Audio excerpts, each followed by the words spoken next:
it will focus on pork intake for human consumption, products like fresh, cold, and frozen whole cuts. Now, the EU accounts for more than half the roughly $6 billion worth of pork that China imported in 2023. That's according to Chinese customs data. Around a quarter of it was from Spain alone. The Netherlands and Denmark are the next big trade partners. A Danish lobby group has warned the pork sector would be hit incredibly hard by any restrictions on sales to China. The EU is not worried about the investigation, though, according to a spokesperson, saying the bloc would ensure it complied with all relevant World Trade Organization rules. And for now, European pork producers should be able to keep exporting to China. Tariff-free while the investigation is underway, and that could take up to a year and a half. On the flip side, experts are saying this opens an opportunity for pork suppliers in other markets, including South America, the United States, and Russia. They could gain market share if Beijing restricts imports from the European Union. Of course, this is all about accusations that China is producing too much and concerns it will flood the global market with cheap goods, pricing out American or European companies making things like EVs. This is just the latest twist in this tit-for-tat trade dispute, and it looks like pork is now a battleground. So, Jonathan Warren, thank you very much for that. Thank you. Around the world and across the UK, this is BBC News.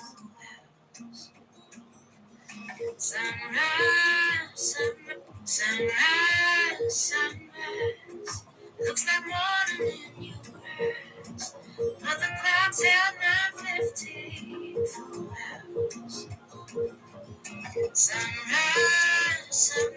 Sunrise. Looks like morning in your words, but the clouds held 9:15 for hours. That's pretty fucking cool, actually. Looks like morning in your words, but the clouds held 9:15 for hours. Sunrise. Looks like morning in your words, but the clouds held 9:15 for hours. Sunrise. Looks like morning in your words. That's pretty amazing. Of any of the world's most advanced economies for 3 years. That's according to a new report published today. The Institute for Public Policy Research has been warning that unless the situation improves, it's hard to see how the UK economy will grow. Now to Joshua Mahoney, who is the market analyst at Scope Markets. Hello there to you, Josh. Lovely to have you with us on the program. This has actually been going on since the mid-1990s. Yes, I think this is particularly pertinent at the moment because, of course, all of the arguments between the likes of the Conservatives and the Labour Party at the moment revolve around who's going to push up taxes, who's going to be able to cut taxes. There's not really a massive focus. I don't know much about tax. I never did pay tax. And certainly, you're looking back over a long historical period. We've seen 24 out of the past 30 years where total investment in the UK has been at the bottom of the pile in terms of G7 nations. And this research essentially points towards the UK's need to have the government essentially paving the way for private businesses through higher spending and greater incentives that would then push businesses to spend in turn. There's been a big focus on cutting taxes, cutting corporation tax down to 19% over that period from 2010 to 2017. We saw significant cuts in terms of corporation tax. But if you're cutting taxes, but not necessarily getting the investment that follows, then really maybe the focus should be more on pro-growth strategies and not necessarily just constantly cutting taxes for businesses. Joshua, which sectors have been hardest hit when it comes to UK investment? Well, I would say that if you're looking at the areas where you're not necessarily seeing a great follow through, it's the sort of industrialized side this. Of course, some of the major projects that the government has attempted to push through either takes a really long period of time because we have a lot of red tape. We're looking at, say, the Hinkley Point nuclear power plant. It started in 2010. We still haven't seen that through to completion. We've of course seen the HS2 train line where they've essentially curtailed some of that northern part of the route. And so there's big question marks about the government's ability to follow through on some of these big infrastructure projects. So certainly from a sort of services side of the economy, the UK has always been strong. But from the sort of industrial side, the manufacturing side of the economy, there's some significant question marks on whether the government is able to provide continued support over an extended period of time, as you see, of course, changing faces at number 10 Downing Street. Okay, Joshua Mahoney, thank you very much indeed. Thanks. To South Africa now, where the future of the country's coal industry hangs in the balance. Coal generates much of the electricity in the country, which is battling a power supply crisis. However, communities living in the shadows of some of these mines and the power stations appear to bear the highest costs. The BBC's Jewel Kurungi reports from Floor Township in the eastern Mpumalanga province, where she's been speaking to residents affected by the coal mines. My daughter, she was diagnosed with TB. So I hate the mining site. Derek Skosana lives in Kola Township in Mpumalanga, the heart of South Africa's coal mining region. When living on an area surrounded by the mines, your health it's in danger because you will be inhaling their dust, their fumes. The coal-fired power plants generate much of South Africa's electricity, but release toxic gases such as sulfur dioxide and nitrogen dioxide into the air in the process. More than 2,000 people die every year from illnesses caused by air pollution from coal-fired power plants owned by the national power company, Eskom. In response, Eskom told the BBC that Eskom takes its potential impact on health seriously and has, over the years, significantly reduced emissions, specifically particulate matter. They've actually damaged the environment after they've uprooted the communities. When communities are becoming sick, mining companies are not there to fit the bill. We reached out to the Minerals Council South Africa to find out what efforts, if any, have been made by mining companies to address the claims made by Kola's residents. They responded saying, "We cannot speak for non-member coal companies in instances like this because we have no idea what their historic engagements with the community have been." South African authorities say that they want to mine clean coal, which means that the coal is processed but without carbon emissions. But how feasible is it? The government says that special technologies will be used to remove the pollutants from coal and store them in underground pockets of porous rock to make it safer for the environment. It would eventually make it less dirty from a combustion perspective. So it would not impact the mining operations specifically, but once you take that coal and you take it into a coal-fired power station, combust it, you will not have these harmful emissions that will come out of those plants. However, environmentalists say investment should be in new forms of clean energy rather than old. Some are arguing that we should keep the coal fleet going for longer. But if we weigh that up against the speed with which renewable energy can be built, the cost of renewable energy, which is a lot cheaper, many modelers and experts believe the choice for renewables is actually the better one. The debate continues, but as it does, people like Derek say they'll continue to struggle to even breathe. Maybe they can move us from here and give us another place, far from the mines. Then we can talk future. We are dying of disease. We are killing each other. So there's no future. Jewel Kurungi, BBC News, Mpumalanga.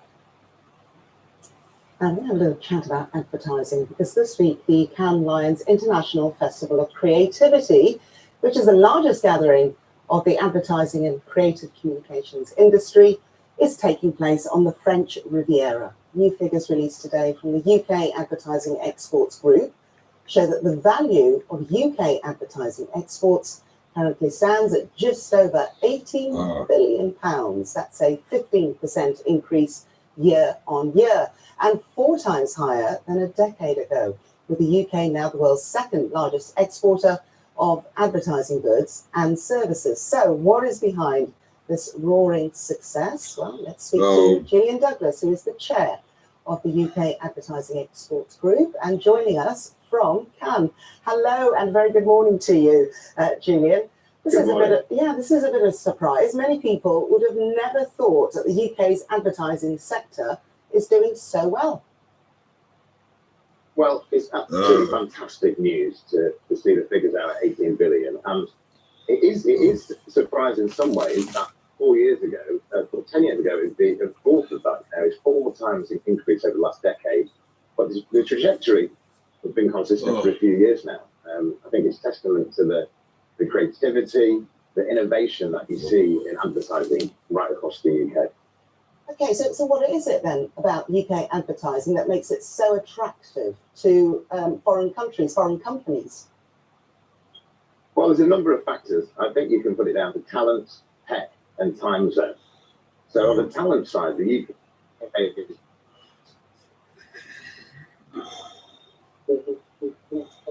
Oh, Julian, I think we've got a bit of a problem with our connection there to Cannes. You're lagging slightly. I don't know if we'll have time to fix it. Are you back with us, Julian? Yes. Okay, let's try again.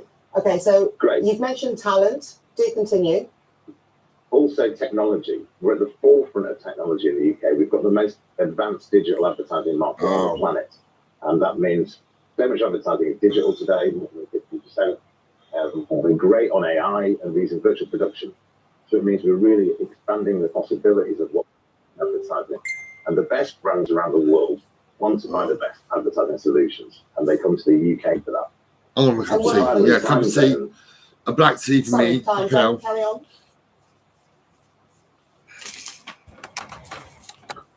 Oh, that is a shame. We're having real problems with Julian's line there. That was Julian Douglas just trying to give us a picture of why the UK advertising sector is doing so well. Many people don't know about this, but it's currently worth over £8 billion a year. If we are able to get Julian in the next hour, we will try and get that interview back. But let us just remind you of some other news that is making the headlines today. Apple has discontinued its Buy Now, Pay Later service, which it launched in the US only last year. It marks a retreat in the iPhone maker's ambitions to become a major provider of traditional financial services. Instead, the tech giant says it's moving to a new installment loan service offered through third-party credit and debit cards. Brazil's state-controlled oil company, Petrobras, has agreed to pay the Treasury $3.7 billion to settle a major tax dispute over the chartering of ships. President Lula da Silva's administration has been putting pressure on the company to make the payment to help balance the books. The government has made an ambitious commitment to reduce the budget deficit to zero by the end of this year. And before we go, let's just take a look at some of the markets. Asia, of course, are open and going. Nikkei is doing fairly strongly, up 0.81%. Brent crude is down, though, and the Hang Seng also at 34.48. I'll be back with you shortly with all the top stories around the world.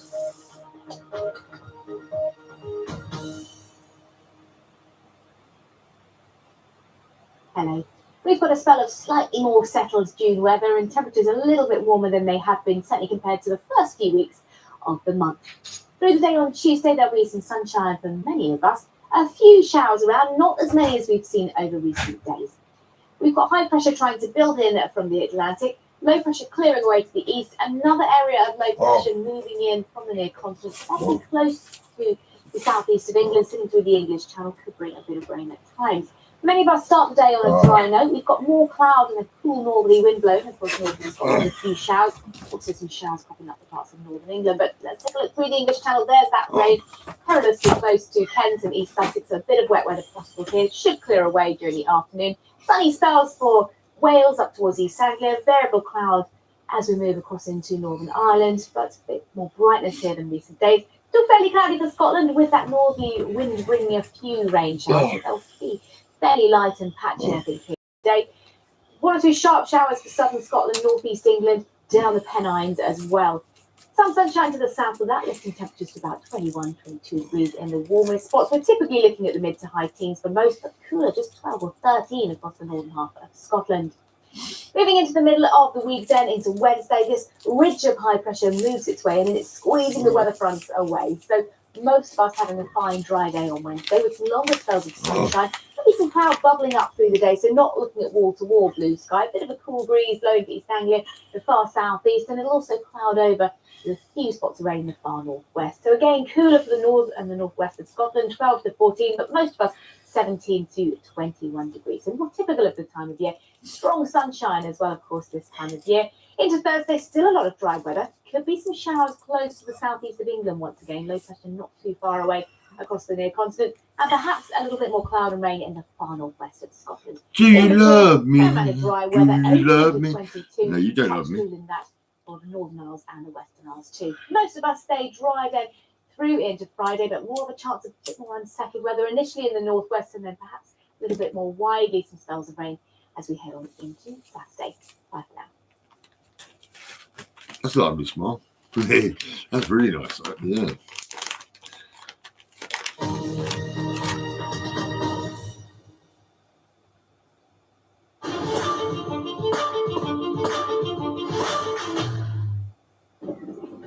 It's your bin.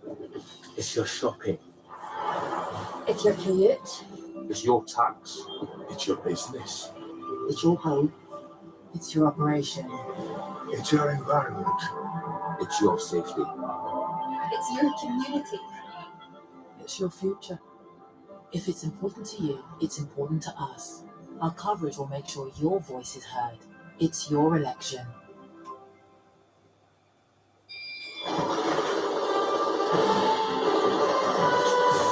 Come and celebrate our 10th birthday.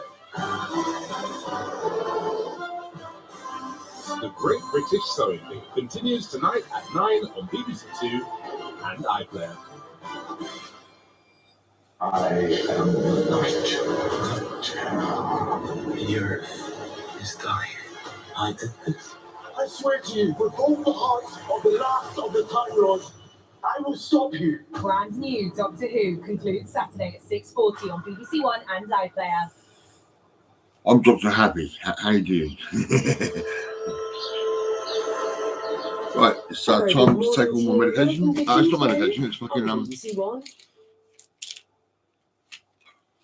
One of these. I'll show you what I'm taking.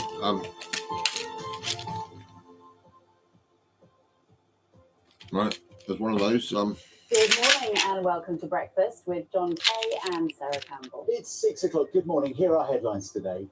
Millions who haven't yet registered to vote in the general election have until midnight I don't tonight bother to vote. to get on the electoral roll. Because everyone fucks up. Good morning. Whoever you might be. Nuneaton, a Warwickshire bellwether, meaning whoever wins here usually wins the keys to Downing Street. Have voters been impressed with what they've seen so far? We've been finding out. Steelworkers begin industrial action in protest at Tata Steel's plans to cut almost 3,000 jobs in South Wales. Good morning in sport. France beat Austria at Euro 2024, but the win is overshadowed by an injury to Kylian Mbappe. Their star striker suffers a broken nose. Good morning, over many. This is starting off on a tidy note with some spots of rain. That will give way to sunny spells and some showers, with some rain clipping the coast of Kent and also Sussex. I'll have more details later. Rain, she says. The wet weather is leading to It's not gonna rain, is it? of That's like, no slugs way. in our gardens. We're going to find out this morning how to deal with these slimy pests. Two of these, because I want to lose weight fucking fast. Yeah, this is it. Yeah, good morning to you. It is Tuesday, the 18th of June.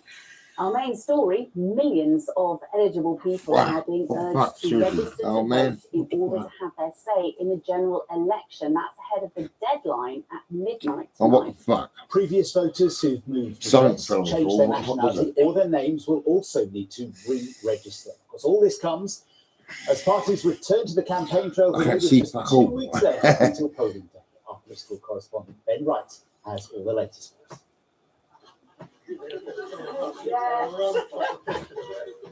Labour's campaign is captured in one word, and so far it is a pitch keeping Sir Keir Starmer's party miles ahead in the opinion polls. Yesterday, the Labour leader pledged to change football governance rules to prevent any Super League-style breakaways by English clubs. Today, the party is highlighting plans to create 350 new banking hubs in Britain's towns, a move the party claims would bring cash to high streets and help keep pubs and other shops open. Rishi Sunak warned voters yesterday not to give Labour a blank cheque on polling day. The Prime Minister knows the situation looks bleak for the Tories, but said he believes he can win. His tactic is to relentlessly criticise and question Labour's tax plans. Council tax is the latest focus, and the Tories say Labour should rule out scrapping referenda on council tax hikes, an attack Labour described as hysterical and desperate.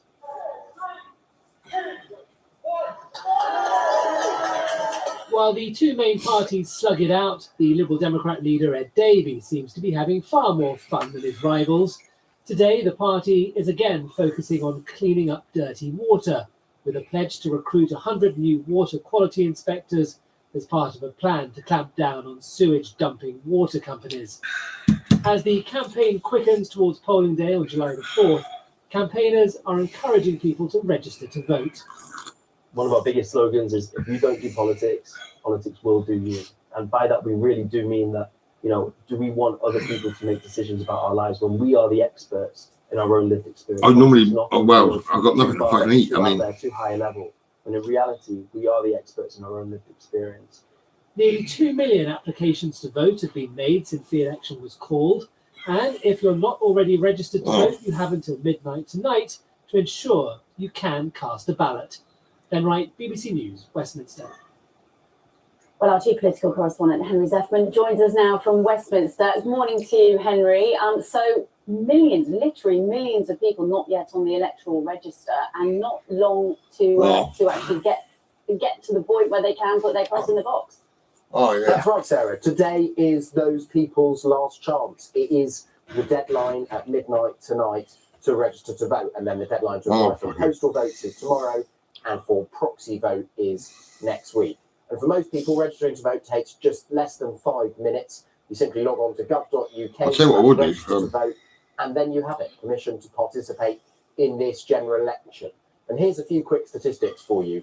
96% of pensioners are already on the electoral register, but when it comes to 18 to 24-year-olds, it falls to only around 2/3, 66% or so. And poorer people and ethnic minorities are also far less likely to be registered to vote.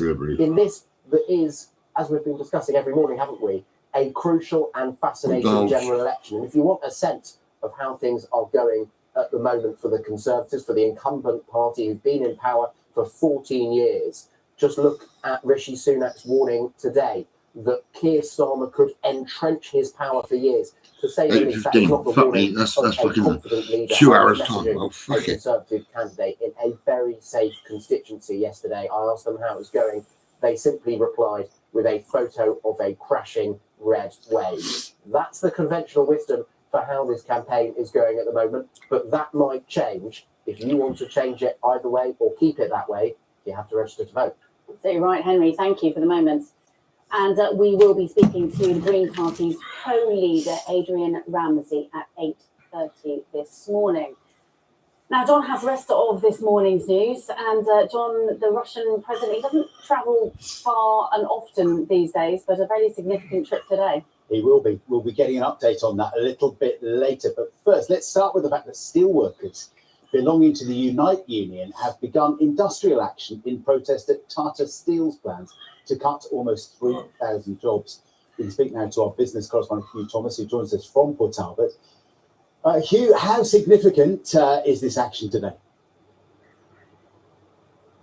Yeah, John, this is the first industrial action in the steel industry in 40 years. It's been taken by members of the Unite Union, and they are working to rule and staging an overtime ban here in Port Talbot and at Llanwern near Newport. And the steelworkers I've spoken to are pretty defiant, pretty determined to try and change Tata Steel's mind, because the company wants to close both of the blast furnaces here in Port Talbot, the UK's biggest steelworks, and instead, over time, build a new electric arc furnace, a greener way of making steel. But the blast furnaces shut this year. It means 2,800 job losses in pretty quick succession, the bulk of those happening here in Port Talbot. And Unite says there is another way. There could be a longer transition towards that time when there will be a greener way of making steel here. But as far as the company is concerned, they say there is an immediate financial imperative to get this done. They are losing £1 million a day here in Port Talbot. They also say they are investing in the future of steelmaking with that commitment to a greener way of making fuel. They've also called up Unite's ballot process and have said that they feel this industrial action is actually unlawful, though they haven't challenged that in the courts. They think there'll be minimal disruption here in Port Talbot and in Llanwern, because there are lots of other workers here, other workers in other unions who are still in discussion with Tata Steel. The company's plea is that Unite gets back around the negotiating table. Okay, Hugh, for now, thank you very much indeed. Speak again a bit later.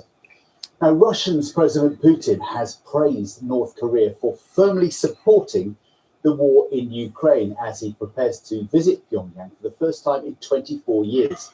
The US says it is concerned about the deepening relationship between the two countries and has accused North Korea of shipping weapons to Russia, a claim that's denied by Moscow and Pyongyang. Well, correspondent Shaima Khalil is in neighbouring Seoul in South Korea this morning. Good morning, Shaima. A significant visit this today. It is a significant visit. Interestingly, it's been described by Ukraine as the world's loneliest bromance. Expect to hear that phrase quite a few times today and tomorrow. These men are two strong men with weakening economies and an increasingly isolated world standing. They know that they need each other, and each leader knows that the other has something that they need. North Korea needs everything from fuel to food to foreign currency and space technology, especially after it failed to launch its second spy satellite into orbit last month. Russia wants more munition. It wants weaponry that North Korea can provide, and that we understand by the United States it has provided for its war in Ukraine. I think it's significant, of course, because it's the first time in more than 2 decades that Vladimir Putin has made that trip to North Korea. The South Korean TV stations were running archive footage of a much younger Vladimir Putin received by Kim Jong-un's dad. And Kim Jong-un, of course, wants to solidify that relationship, especially that his country as well is increasingly isolated on the world stage. So I think those two leaders want to project to the world, especially to the United States, that they have each other to rely on. Okay, Shaima Khalil, thank you very much indeed. Here, the actor Sir Ian McKellen has been taken to hospital after falling from the stage during a performance in London last night. The 85-year-old had been in a fight scene at the Noel Coward Theatre when he lost his footing and fell, leading to the cancellation of the show. The good news is a spokesperson has told the BBC he's expected to make a speedy recovery. Demonstrators in Israel have clashed with police in protest over the government's handling of the war in Gaza. Thousands took to the streets demanding new elections and the release of the remaining hostages taken by Hamas. It comes after the Prime Minister, Benjamin Netanyahu, dissolved his 6-member war cabinet following the departure of 2 key figures.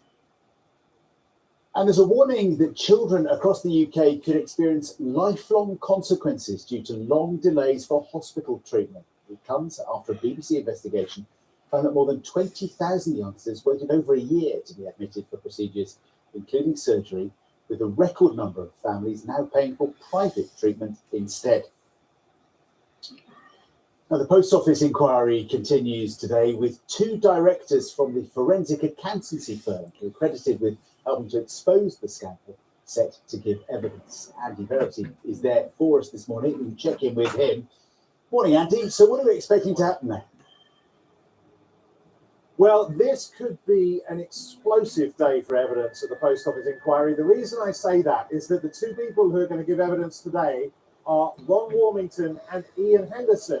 Now, if you remember the ITV drama that went out at the beginning of the year that caused such a big public fuss, well, that included a character called Bob Rutherford, who represented a firm of forensic accountants. It was really an amalgam of both Ron Warmington and Ian Henderson, two forensic accountants who were hired in 2012 by the Post Office after pressure from MPs and Parliament to look into claims that sub-postmasters had been wrongly prosecuted. And they went through the Post Office files, they looked at the system, they spoke to people, and they told the Post Office something it didn't want to hear, namely that there were bugs in its Horizon IT system and concerns that they might have affected the shortfalls for which sub-postmasters were prosecuted. They delivered an interim report in July 2013, and we've been listening at the inquiry here, which has told us that when they delivered that, the board of the Post Office were alarmed, and essentially the chair of the Post Office then, Alice Perkins, wanted to get rid of Second Sight, but they kept on trying to find stuff out, and they recorded their calls, and we've been hearing some of the tapes from those recorded calls. We may hear more about that today and hear stuff we haven't yet known about the Post Office and the scandal that went with it. Big day ahead. Andy, thank you very much indeed. Millions of Americans are bracing themselves for an early summer heatwave, which forecasters say could be the longest in decades. Yeah, the hottest temperatures are expected to affect much of the Midwest and northeastern states for up to a week. And the National Weather Service there says record temperatures of up to 40 degrees Celsius are likely in many areas. And that's not the only weather story this morning, is it? Well, no, because there are concerns that extreme heat will make it impossible to hold the Olympics during the summer months in the future.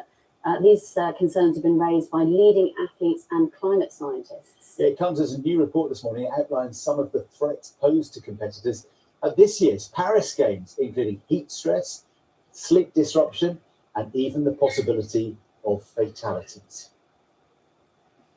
So that's fairly extreme weather. I mean, it feels like we've been having some fairly extreme weather of our own, doesn't it? I was at Trooping the Colour on Saturday, and I have never experienced anything like it. All seasons in about 4 minutes. Yeah, it looked torrential rain at one point. Torrential rain, and then for the fly past, minutes later, brilliant blue sunshine for the Red Arrows, which looked fantastic. But it was just quite erratic, shall we say?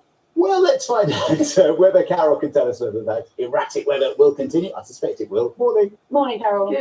Good morning, both. Good morning to you too. This week, we're actually getting a little bit of more like summer weather than we've been used to. Some beautiful sunrises first thing this morning, as you can see from my weather watch, which was taken earlier in Twickenham. Now, we're starting off on a fairly cloudy note, but that will give way to some sunny spells and a few showers, and some of those showers will be heavy and thundery as we go through the day. The northern half of the country, fairly cloudy to start with some showers. The southern half, we've got some rain at the moment across the Channel Islands, and as we go through the morning, it looks like that could well clip Sussex and also Kent. And then we run into some clearer skies with some sunshine. But you can see where we've got the cloud and also a few showers.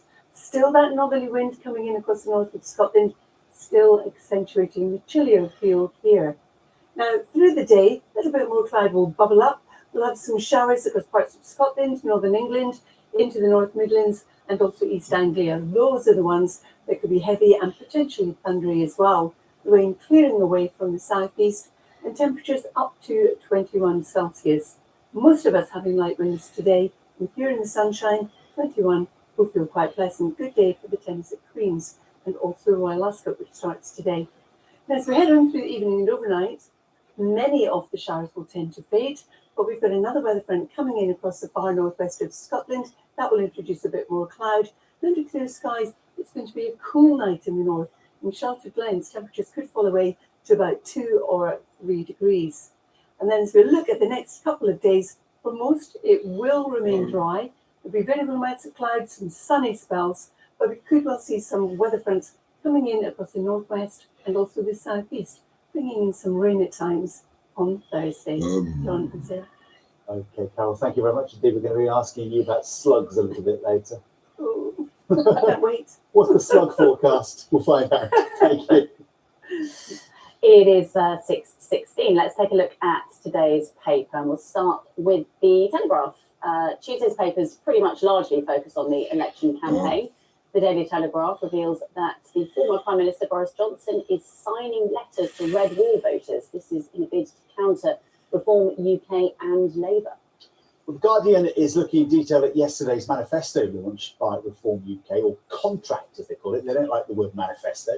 The party's leader, Nigel Farage, is accused in the paper of offering promises that don't add up, according to economists. Well, in other news, the Metro leads on a story about a patient who stopped an alleged bomber targeting a hospital. The paper says Nathan Newby talked the man out of detonating an explosive device at St James's Hospital in Leeds last year. Willkommen England reads the front page of the Daily Mirror. It's reporting today that German police have told fans to have a great time at the Euros, but it's also warning troublemakers to stay away. Essentially, as part of that, we've reported over the last few days that you can't buy full-strength alcohol at the stadiums. It's only low alcohol, only a couple of pints each. With that in mind, there's a story in the Times this morning that one particular bar in the centre of Gelsenkirchen, which is where the England fans were ahead of their game against Serbia on Sunday night, has done quite well out of the English. Apparently, they've sold more beer in one afternoon on Sunday afternoon than they normally sell in 2 months. That's amazing. Thousands and thousands of pints. Apparently they started at 9 o'clock in the morning. It's the GE Piazza Italian bar in the centre of the West German city, and the manager there, I think, can probably retire by the end of the Euros. Absolutely, and let's stick with the theme of sort of big events and what people may drink or eat, because we need to have a Taylor Swift story, right? It's the law every morning. Apparently, in advance of the Wembley Stadium shows, she has ordered 45 large chicken doner kebabs from a local. Absolutely, yeah. Apparently, when she was in Edinburgh, she gave a mega order from Greggs. So, which is it, Tay Tay? Is it Greggs or is it the doner kebab? Which is it? She's just maxing out her loyalty points while she's here. She's great. I think you're going to say crates of champagne or something, not yeah, or is it sweets but with the red ones taken out? Yes, No. yeah. She's down with the people. It's Greggs and a doner. It's 19 minutes past 6. Now, there is a warning that increasing numbers of children could suffer as councils in England forecast an almost £1 billion shortfall in funding for special needs education this year. Yes, the leading political parties are all outlining their plans to do more to help support the sector ahead of the election. Our education editor, Brandon Jeffries, has been to meet some of those families affected. It's one of the biggest education challenges, barely getting a mention in this election. System that is breaking families and councils. I can only see that this is going to cause more issues or more children that potentially are not having their needs met in Wall Street School. They're taking away what we already don't have. We need to be given more access to provisions for our children with additional needs, not less. We've had greening, it's really green. This is 11-year-old Isla at a pet shop. Isla is autistic and struggling to attend school. To get her needs met, Mum Sarah said she had no option but a legal process. It's really hard and overwhelming. That's the only way I can describe it. The amount of paperwork, the amount of chasing, the amount of just advocating for or searching for what you feel that your child needs. It shouldn't be down to families. Sarah challenged over the education, health and care plan for Isla. A council legally has to meet the needs in these plans. In England, almost 600,000 children and young people have one. Last year, there was a 26% increase in new plans starting. 3, 2, 1. Oh. The head teacher at this Bristol primary says they're seeing more children with extra need, and councils are under pressure, funding not keeping up with spending. Bristol is one of 38 areas told by the government to cut this deficit, put into what's called a safety valve agreement.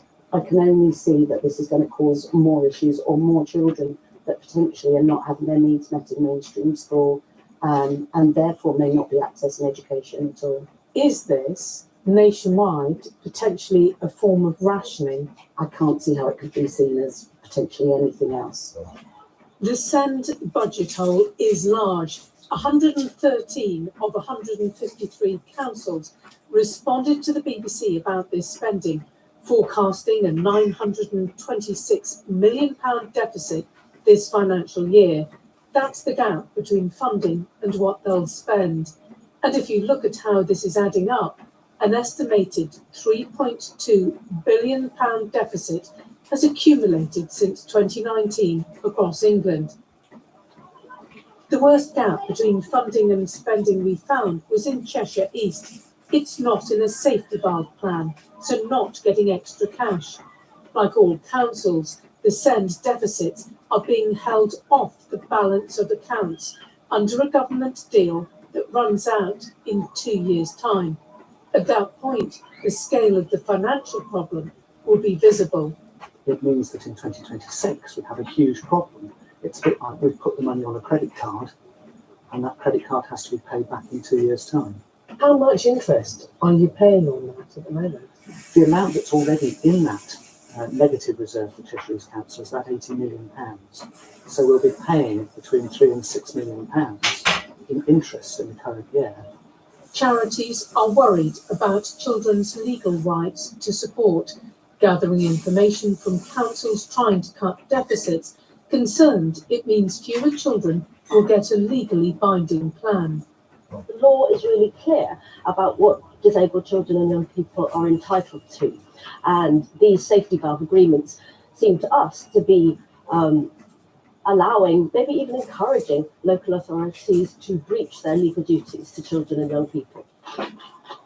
In schools, early support might help, and that costs money too. Some children will always need more specialist support, whether in mainstream or in a special school. How to manage all this? One of the biggest challenges in education. Bronwyn Jeffries, BBC News.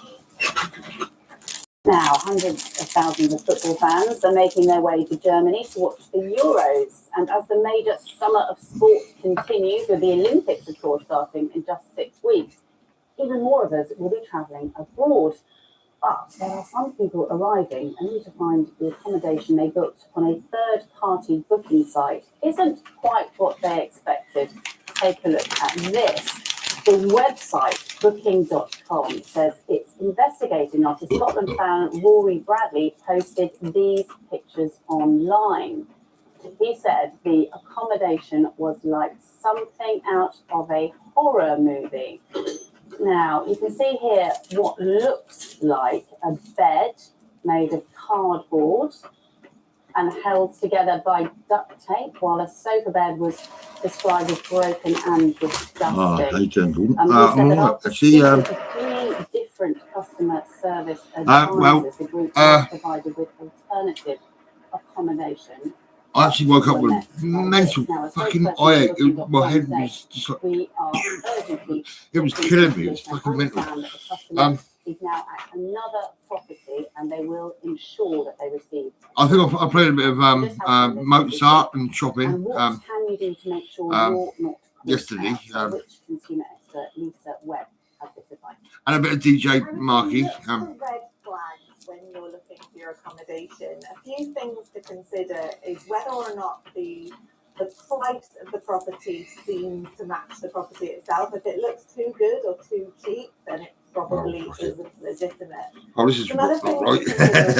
Oh my god, hang on, let's turn it around. Is trying to take you off platform.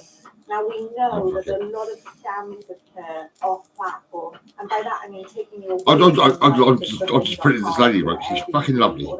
And what it is, I'd love to meet her. Because the second you leave those She's on Facebook. You also leave Her posts, on the wall on Facebook, all the different people on there and all that. But this lady turned up, and she was on this fucking wall, and I thought, wow, that's amazing. That's a great picture. I love it. It fucking is nice. But I've got to find her eyes. Look at her eyes. And that's not the only thing we want to hear about from you this morning, John. Yeah. So I'd love to meet that lady. Have you got And maybe slots bar after lunch the or that, wet you know, weather we've had fucking over treat the her last and make her week? feel good and all There's that. a surge in numbers Um, of the perennial garden And just pets. have companionship and all Jane that. is out and about on an allotment this morning. She's going to be getting tips from gardeners there about what you can do to protect your produce. If there's anything you can do, and if you've got any suggestions about ways in which you... I just love the way she goes like this. Mollusks, And it's fucking, it's great. It's a perfect picture. I love it. It's great. It helps with my my comedy and all that, what I do and all that. Got any photos you can send us on WhatsApp? Well, there weren't, no, because there's no aliens. I've got photos of beds with no aliens. If you'd like to console Sarah as well this morning, do get in touch. In the meantime, it's time to get the news, travel and weather where you are. Good day. Good day. Will the NHS pay? I don't think so. John Campbell with the news in the south. Police say a driver who died in a crash with a lorry in Hampshire last week was driving a stolen car with cloned number plates. The 51-year-old man from Christchurch died at the scene on the A326 at the junction with Monkton Lane in Totton. Police say the silver Peugeot 107 he was in had been stolen in Fordingbridge back in December, renewing their course for the public's health. An operation in Southampton has used robotic surgery for the first time in the UK to treat severe acid reflux. University Hospital Southampton has successfully performed the procedure, which involves implanting a new device into the stomach. It's removed all the symptoms experienced by their first patient and could now be rolled out at trusts across the country. What we're implanting is a silicon ball into the upper part of the esophagus. And the reason is to get rid of someone's acid, but reduce the side effects that we see from our traditional operations that we're currently performing. So that's why it's attractive to me as a surgeon and attractive to the patients. Yeah, my stomach's fucked, mate, to be honest. Continuing. The Mudderford Ferry has been out of action since November last year after its pontoon was condemned by the local council. The service links Mudderford Quay and Mudderford. If I never got sectioned, I'd have been fine. I'd have been all right. Now, when photographer Jamie O'Neill heard suggestions that Portsmouth is one of the worst places to live, he decided to show that's simply not true. Walking the streets with his camera, Jamie seeks out interesting subjects and takes their portrait, showcasing the diversity and vibrancy of the city's inhabitants with his social media project, People in Pompey. It might be they're wearing something vibrant or an interesting article of clothing, and I kind of start with a compliment. And I can almost tell when someone wouldn't mind having a picture taken, or they almost want to have that picture taken. Sorry, I love your hair, man. I was just wondering if I could take your portrait real quick. Yeah, of course. I'm just trying to make them look as good as I see them, show them my perspective. Good pictures. Right, time for a look at the weather. Dan Downs has the forecast. Hello, good morning. We've another mostly fine, dry day today with sunny spells developing for most of them. More cloud building in at times. Best of the sunshine this morning is from more northern and western parts of the region. There's a weather front further to the south and is holding on to more cloud here with a bit of patchy rain off the coast. And the cloud will come and go through the day, but still some bright spells, some sunshine, and temperatures getting into the 20s quite widely, 20, 21 Celsius. The wind's mainly light from the north or northeast. I'm printing 30 copies. Some areas of cloud around. 30 different pictures. And temperatures similar to last night, sticking to a low of around 9 or 10 degrees. Tomorrow, high pressure with us, a largely fine, dry, settled day. Some patchy cloud around, but decent amount of bright and sunny weather too. And temperatures again in the low 20s. Have a good day. And that's your lot for now. I'll be back in half an hour with more headlines from myself.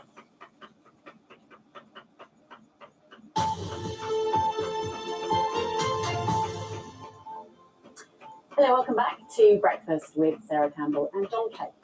And with just over 2 weeks to go now till polling day, around 4 million of us still haven't registered to vote in the general election. The deadline is tonight, midnight tonight. You have to do it by then. Yeah, indeed. Well, this morning, Nina is talking to voters in the key Midlands swing seats of Nuneaton. Market day has changed in Nuneaton. The mining and textile industries that helped shape this town have declined, but there's still a buzz in this bellwether. Win in Nuneaton, and statistics suggest you'll win the keys to number 10. Traders Bob and Gin are fed up with feeling afraid in the town centre. They want investment in businesses and in people. The job culture in each city I work in, all the towns we work in, is this job culture. The kids are going around with balaclavas, scaring people. They've got to get these kids into work and apprenticeships and give them a purpose in life. They've got to help local small businesses like ourselves to keep going, because fundamentally small businesses are what we're told keep the economy going. The nearby cities of Birmingham, Coventry and Leicester make this spot ideal for development. But interest rates have slowed the markets, and Brandon would like to see policy that gets it motoring. Stamp duty reform, I think, is something that I think is missing across from all parties, really. A stamp duty that works for everybody, doesn't penalise people, but also gives them the opportunity to move. This seat also takes in the surrounding greener spaces. At Hall Park Craft Village, Sean and Ron's chinwag turns to trust. I mean, it's something I've always sort of enjoyed getting into, and actually you look at it and it's, you know, there's no sort of promises. Trust is at a low. I don't sort of trust them. You know, you've only got to look at the language someone uses. They're not just feeling uninspired, but let down too. First time this in my life I paid private for the medical procedure. I feel sorry for the nurses on the front line. A&E are brilliant. I spent months up there going backwards and forwards for 3 months. They are brilliant, but it's just bogged down and slumped. And time and again, the thread that links these voters is bills, bills, bills.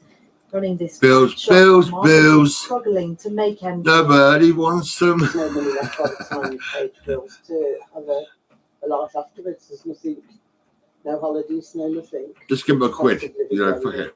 As simple as that. I mean, savings anymore. Taking the kids to the farm should feel carefree, but families here are worrying about the very basics. Even just the food shops, like £130 a week for 4, so it is quite hard. don't have the fucking free jabs. I mean, fucking just get some fucking good like stuff like multivitamins and fucking all that shit.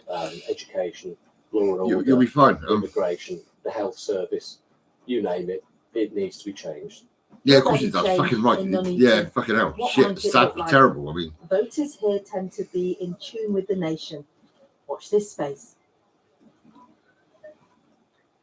Fascinating, isn't it? Morning to you, Nina. Looks like a busy cafe where you are, and seems to be cost of living is. Yeah, watch this space indeed. Oh, sorry, Sarah. Yeah, cost of living, obviously massive. This is the Saints Cafe in the Nuneaton town centre. It's a look at that woman. She's lovely, isn't she? That's fucking great. That is. It's a lovely picture. Skill and about new jobs can come.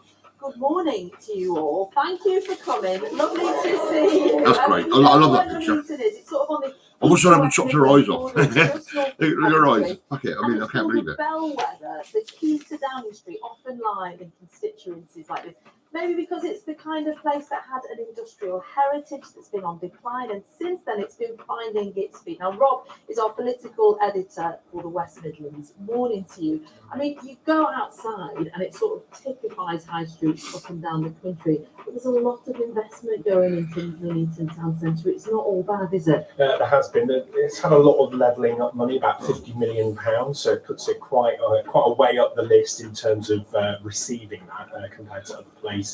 But the regeneration plans here have still had to be scaled back. The local council facing the same kind of pressures as councils are up and down the country. So it's had that money, but it's not all plain sailing. The money's there, but the rollout's not happening as simply as it might be. We hear that a lot.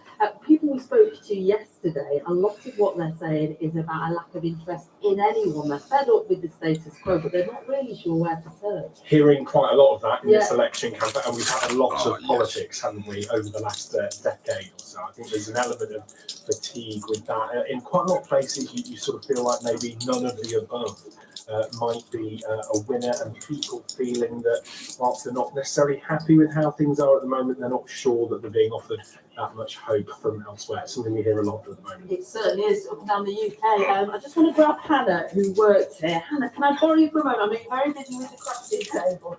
I want to hear about what the young people are saying who come in here every day. people who are sometimes vulnerable and need your support? Yeah, I think more than ever, young people just need a space, first and foremost, that they can come and be. They can be encouraged, and I think opportunities for them to explore different careers. I'll keep these as two Nurofen for later, just in case you get a backache or fucking whatever, you know. I haven't made up my mind yet. I think I want to do some more research so that I'm kind of well informed. I think you're not the only one. You're not the only one. Thank you, Hannah. Come and meet Jo, because Jo runs a business here, just on the other side of town. From a business perspective, what is it you want to hear from our next Prime Minister? More investment for the town centres. You know, there's a lot of shops that are closed, and as much as there's redevelopment going on, we need it to be completed now. We've gone on for a couple of years, and we just need projects completed as soon as possible. That reflects exactly what Rob was just saying. And from your perspective, from the Business Improvement District, any parties that have jumped out you think are going to please you in that way? At the moment, I'm still sort of having a look what they can bring for businesses. Okay, thank you. And come and meet Jen, because she's the CEO of the charity that set up this place. It's really wonderful what you do here. Congratulations on that. And from the third party perspective, as a charity, have you heard anything that's turned your head, turned your ears so far in this campaign? Oh, you know, we're still open. We love all our politicians in the community here. We try and work very, very closely with them. But we're very, very open to working with local communities and local governments alike. You're a sixth generation. You need to know. I am. You need to write. Voters here matter, because it's a bellwether. What happens here often dictates what happens at number 10, or reflects rather. And what do you think about people in the meeting and how they're feeling? Do they feel visible to those in London? That's a really good point. I think a lot may not feel visible, but actually the role of local charities and local organisations to represent our community is really, really important. So we want to be a voice to really support our community and get some change here and get some good things happening here. This morning, Jeff, for the superb coffee. That's at the morning off with a bang. So, as we've been hearing on our tour up and down the country, John and Sarah, there are so many people who are undecided. Yes, they're fed up with their lot, with the status quo, but they're not necessarily having their heads turned by other at the moment. Of course, every single vote matters in this election, but perhaps party leaders. I think what I'll do is closer than most, because it said that in I'll do something. I've got a postal list. I'll put it in envelopes and send it off to different places. Well, bellwether seat, Nina. For now, thank you very much indeed. There are 6 candidates standing in the Nuneaton constituency, and a reminder that you can see all of the candidates who are standing in the election over on the BBC News website. Wherever you want, just put in your postcode and all your candidates come. It is 6:39, and it's time to catch up on all the sports news. Sarah is here, and bit of a painful looking injury last night. Oh, Kylian Mbappe won't be liking waking up this morning, will he, after suffering a broken nose in their win over France? Yeah, so worry really for France fans, considering how long it may potentially take them to recover that. But they did get a victory last night. They kicked off their Euro 2024 campaign with the 1-0 victory over Austria, but as we've been talking about, overshadowed by an injury to Kylian Mbappe. Let's deal with the good stuff first. This was his moment of brilliance, which led to the Austria own goal in the first half. He did have a bit of a mixed night. He missed a big goal opportunity in the second half. He led the way, as usual. France worked hard for the victory. So they will face the Netherlands next on Friday. So all the talk will be his availability. This is the moment in the second half. Mbappe clashing there with Austria defender Kevin Danso. You can see a tough blow left him covered in blood before he left the pitch. A broken nose was later confirmed by the French Football Federation, who have now also added that a mask will be made to protect him. He doesn't need to undergo surgery. But let's have a look at some of the results earlier in the day. Huge upset. Slovakia beat Belgium 1-0. Ivan Franz there with the goal after just 7 minutes. Romelu Lukaku missed several chances for Belgium. And then they also had 2 second-half goals ruled out by VAR. And that wasn't the only surprise result. Romania recorded their first victory at the European Championship in 24 years. They beat Ukraine 3-0. Their only previous win at the Euros came back in 2000, and they beat England 3-2 in the group stage.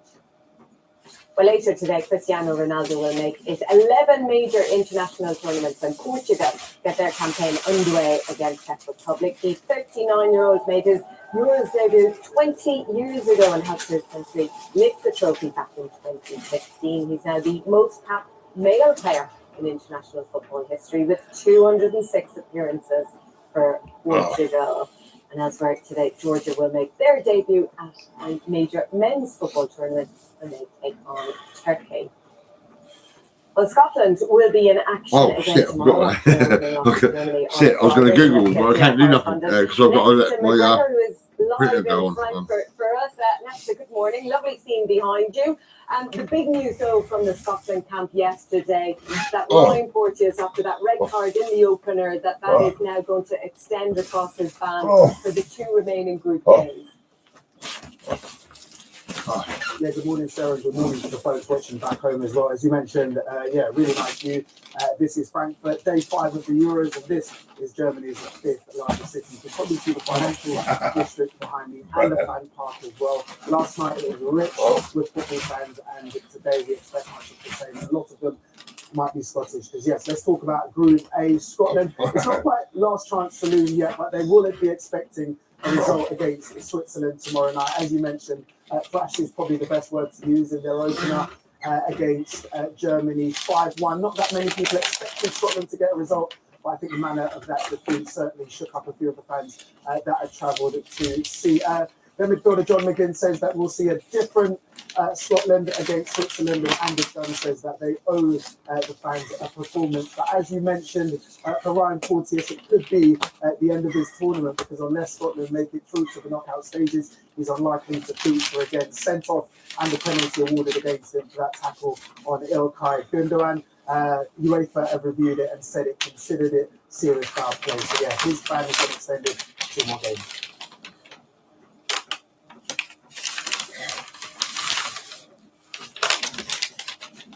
And if we concentrate on Group C, Sarah, where we've got England in action, playing in Frankfurt on Thursday night. They're playing Denmark, and a win means they are through to the group stages. Gareth Southgate saying yesterday, we know Jude Bellingham was the standout player in that game against Serbia, but he says, listen, Phil Foden and Harry Kane had a quiet game, but you can't expect every player to start in every game. England trained yesterday, the 12 players not featured in that game. For the rest of them, it was recovery. So yeah, England versus Denmark in Frankfurt on Thursday night. A win for England, and they're through.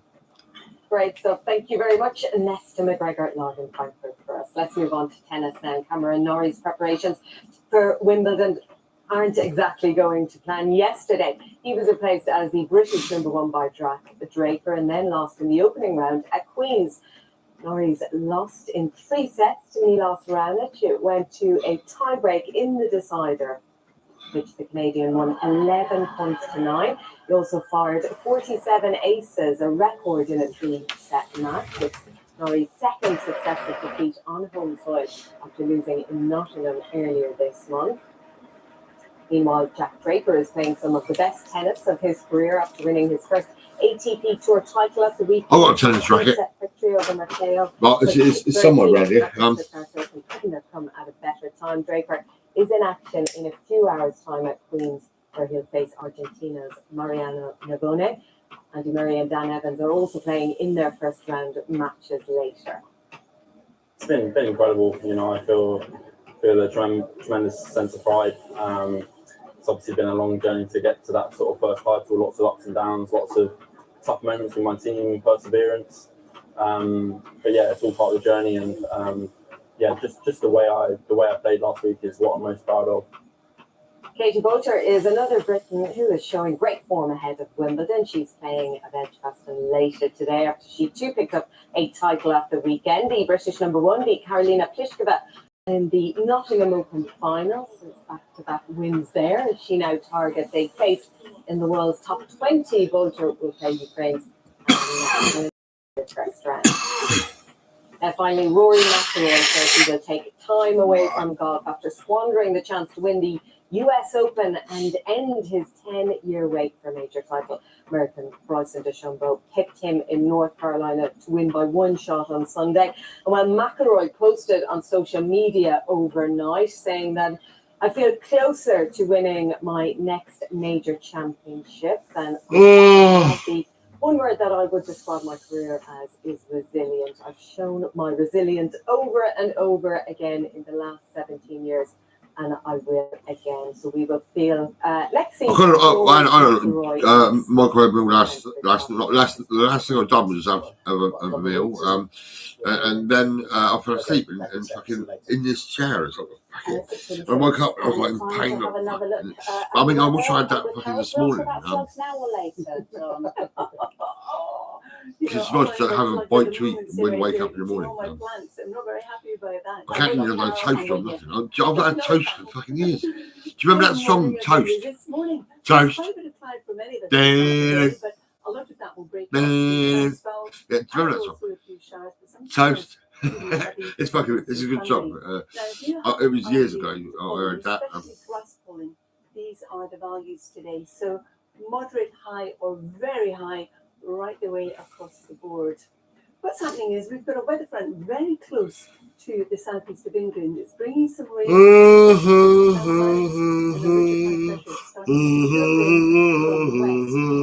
we're starting off in a cloudy note with some spots of rain across the northern half of the country.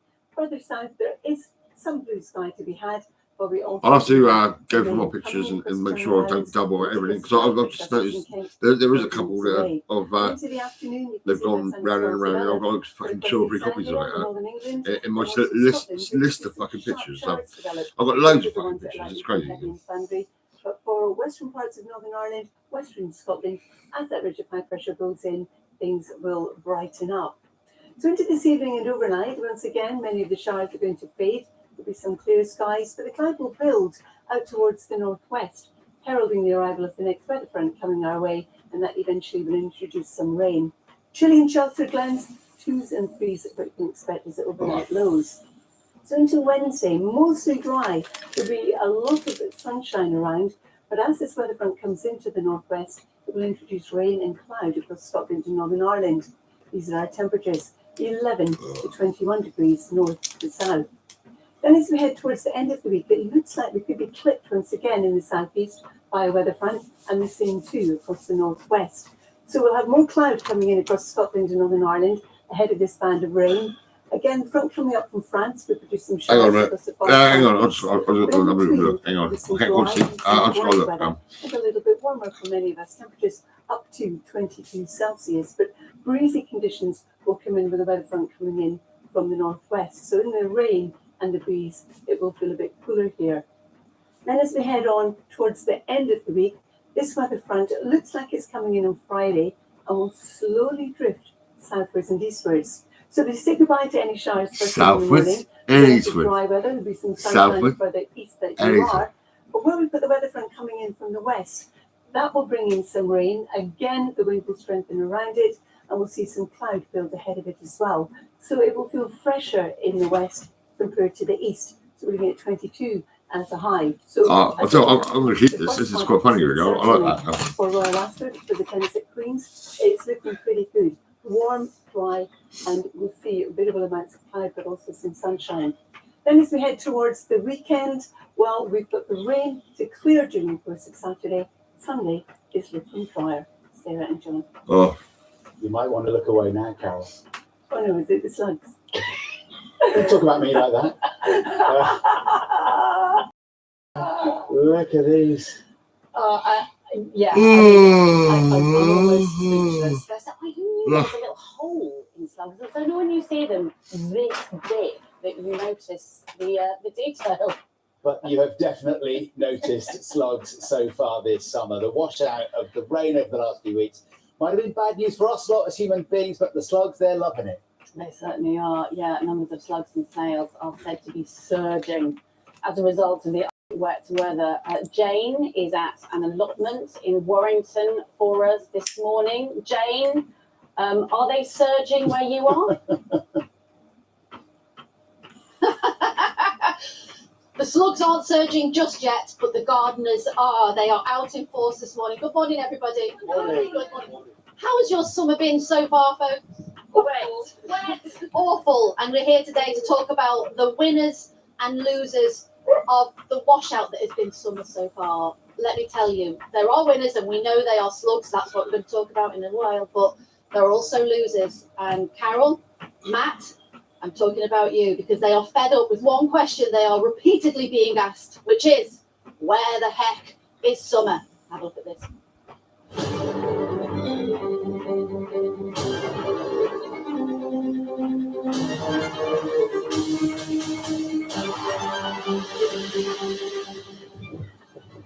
Sorry? No, not just yet. I'll keep looking.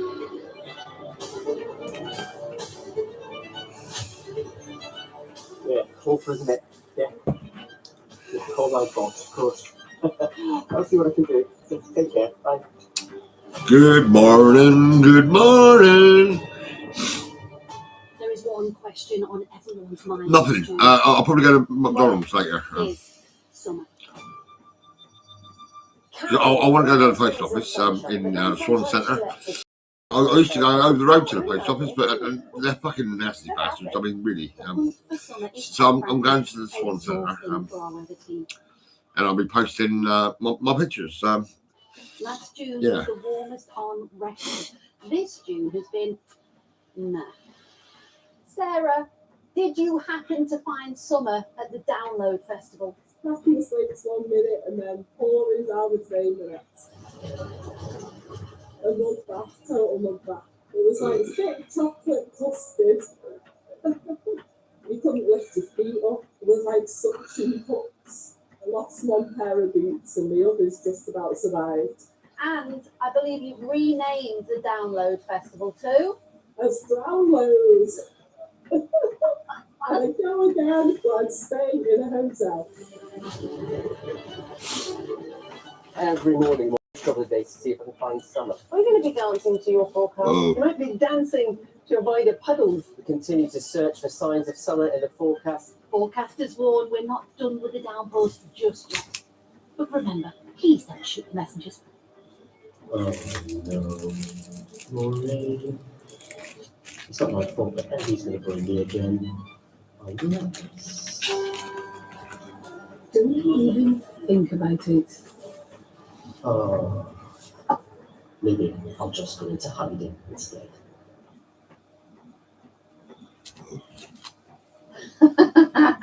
So it's bad news for the weather presenters because they're having to work hard, aren't they, to deliver on what we all want, which is a nice summer. But look at these guys. These are the winners this year. This June, they are loving it. Sarah Hawkes from Bug Life. You very kindly brought some friends with you. I have, and these first ones I'm going to show you, these are the pest slugs, really. These are the ones that people have most trouble with. They'll eat everything soft but new vegetation, so your new plants are coming out of the ground. But there are things that we can do, and there are also lots of different types of slug. So many slugs, in fact, possibly even most slugs, really don't affect your garden at all. You love a lovely slug, don't you? You are anti-pest control. I am anti-pest control, except that I am definitely in favour of deterrence because I have a garden too. And so in my garden, I really don't like all my vegetables being... In Grow Garden, I mean, fucking everything was destroyed outside. I can't fucking believe it. Some ideas of how we can humanely... Moving homes, they take a piss, really, to be honest. Go on, let's have a look. They give me a new bathroom. Well, they knew I was being sectioned so much. It was crazy. I live in a valley. But like I said, I mean, lots of sheep farmers, and the shower, I mean, I used to like it the other way, up on the wall, coming down, quite powerful. But now I've got one of them ones that comes from the taps and goes up. And then it's not as well, it's not as good, really. around the plants, and the slugs are deterred from going towards that plant because they don't like the feel of climbing across the wall. It's the texture, in the same way that eggshells will work, in the same way that newspaper will work. Is that right? I'm not sure about newspaper, but and copper, has a sort of electric charge to it. But your view is, if you leave the ecology to itself, what happens? If you leave it to itself, then What I did, I put that there. the soil structure remains healthy. It's got lots of places for everything to live. Yeah, in. all that It's ready, destroying the homes of all the animals in there, and the animals Oh. that live in there are very often predators. So you have biodiversity, which is what it's, Yeah, look. it's everything all in, and they control Oh. each other. They control So each other. that's Okay. what we're aiming for. Ready Thank for you this? so much for that lesson. Come and meet Tom. Listen, you've just taken control of this blooming allotment, and I'm looking around. There's a lot of work to do here, isn't there? Yes, but I'll get there, and we will get there. Obviously, the people I'm doing it with. There's a lot to do. Keep finding loads of stuff. Yeah, I have found slugs everywhere, but we'll just keep going with the flow. Plowing on, yes. How has summer been so far for you? Rubbish. It's raining now, as you can see. Every time I come here to do work, it rains. I fucking hate rain. That's all we can This is me off. I can't believe it. Onwards and upwards, yeah? Onwards and upwards. We'll have more. I don't know tips if for when you it's too later. hot, you know. It might have been a washout for many, not for everybody, but I think things are going to get a little bit better. Fingers crossed. Back to you. Oh, Back Jane, to you're you. always a glass half Yeah. full person, aren't you? Well done. Well done. Is it better for us or better for the slugs, though? That's the question. You've already sent in loads of slug hacks this morning. Heather in Wolverhampton's message. Morning, Heather. She said that once, years ago, a carrot fell out of a rabbit cage in the garden. And she was amazed to see that the slugs surrounded the bit of carrot. They were attracted to that and left her plants alone. Oh, there you go. It's the carrot it is. And she says she's now lucky to have hedgehogs in the garden. They take care of the slugs. So, either way, Heather's happy. Actually, I'll tell you what I'll do. I think what I'll do is I'll put in. Any updates? Keep them Get rid of that. anything, keep them coming in. Slug photos? No, not- oh, no. I'm getting you wherever you are.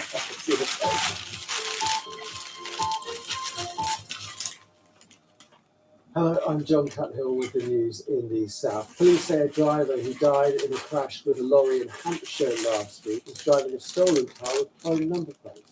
The 51-year-old man from Christchurch died at the scene on the A326 at the junction with Monkton Lane in Totton. Police say the silver Peugeot 107 he was in had been stolen in Fordybush back in December. They're renewing their calls for the public's help. Meanwhile, Hampshire police are investigating after a cannabis factory was discovered in Aldershot. Officers with a warrant found over 100 plants in a search. Yeah, of warrants. the All these warrants, right? We'll have to look at these warrants and decide what we can do about that. Because I mean, they're destroying fucking weed. Weed could be in coffee The shops. mother of a teenage Reading schoolboy. I'd like to go into a coffee shop and have a joint and a fucking latte. These police are fucking shit. The police are fucking wankers, mate. Fatally stabbed in a park in Reading back in 2021. Painted on a wall at his They will be nice to you. They'll say, look, mate, it's the way it is. I mean, the government want us to fucking go round taking all this fucking weed and handing out these warrants. These warrants are fucking shit. Right, the government have got to wake up. They've got to say, no, all right, the warrants are fucking shit. We can understand that. And we can look at the situation. How many people in UK actually fucking do like to have a joint? And why is there a fight, a war between police and fucking the people? Why is it like this all the time? Bang, bang, bang. You know, like fucking, we got to sort it out. What we're implanting is a silicon. Honestly, I'm not lying to you, right? Seriously, fucking hell. I mean, it's crazy. The reason is to get rid of someone's acid, but reduce the. I'm going to put these in with the pictures. You see that? So that's why it's attractive to me. And I think I'll put attractive to the patients. Where's your open the Dorset Ferry? There's cola. Ferry has been out of action since I November. think what I'll do is I'll put this. Done by the local council. The service links Motherford Yeah, and boom, boom, boom. And when all these pictures, 30 pictures, right? 30 pictures will go together, and I'll put them in a fucking envelope, and I'll send it to probably some. Who can I get to fucking listen to me? I mean, who's it going to be? You're on about all these Labour and Conservative and all that shit. I mean, who do they turn to get all the fucking business going on? Do I send my shit to them? No, to the government or whatever it is. I think I will send it to the government. Tonight, some clear spells, some areas of cloud around, just stay dry for most, and temperatures similar to last night, sticking to a low of around 9 or 10 degrees. Tomorrow, The real Stone Draver. If you're going to vote for the real Stone Draver, then I'll be right by your side and listen to that. I'll make you feel good, some way or another. And that's all for now. I'll be back with more headlines from the south in half an hour's time. See you then. But it's no point if everyone's going to listen to the NHS. Say, oh yeah, cool boy. The Redstone Raver, he's happy. But that's bullshit. You must understand that. Breakfast with John Kay and Sarah Campbell. Hello there, here are headlines this morning. And millions of people who haven't registered to vote yet in the general election only have till midnight tonight to get Oh, really? in the electoral roll. Warnings for holidaymakers as Midnight tonight. Fuck it. Oh wow. in No. severe heat waves, while millions of Americans brace themselves for what could be. That's so good then, isn't it? 'Cause I mean, I'm going to post it today, and it'll probably be a day to be delivered and all that. So fucking, I'm probably too late. Charged with taking care of them. A BBC investigation uncovers evidence of shocking mistreatment. Certain people need to not be working around children, never mind vulnerable children. Something's got to be done because for that. I feel about my brothers really. I mean, I've been putting them down really, because I've been saying what school they went to and all that shit, and fucking. But I tried to say that fucking why not top four?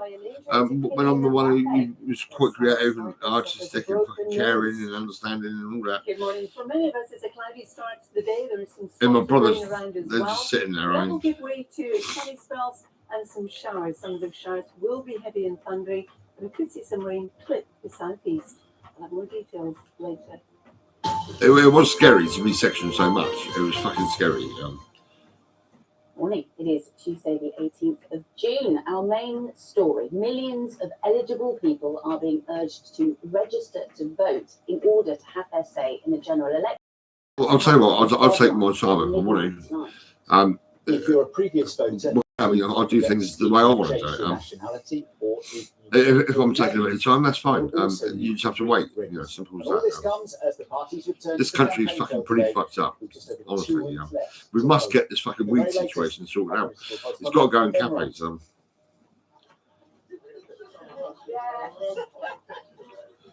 The police can do a decent job then. They can probably not be so nasty. You know? They can actually fucking be nice and care about people and not be fucking raiding homes and fucking all that bollocks. I mean, under mental health, yes, we're going to take your weed. I don't want you to do that. Fuck it. I mean, I want people to grow weed and then actually put it into coffee shops and all that. You know, fucking get paid for the coffee shops can pay the growers and all that, and fucking and we can succeed.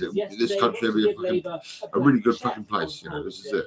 The Prime Minister knows the situation looks bleak for the Tories. We'll be making money. The British people will be making money. His tactic is to relentlessly criticise and question Labour's tax plans.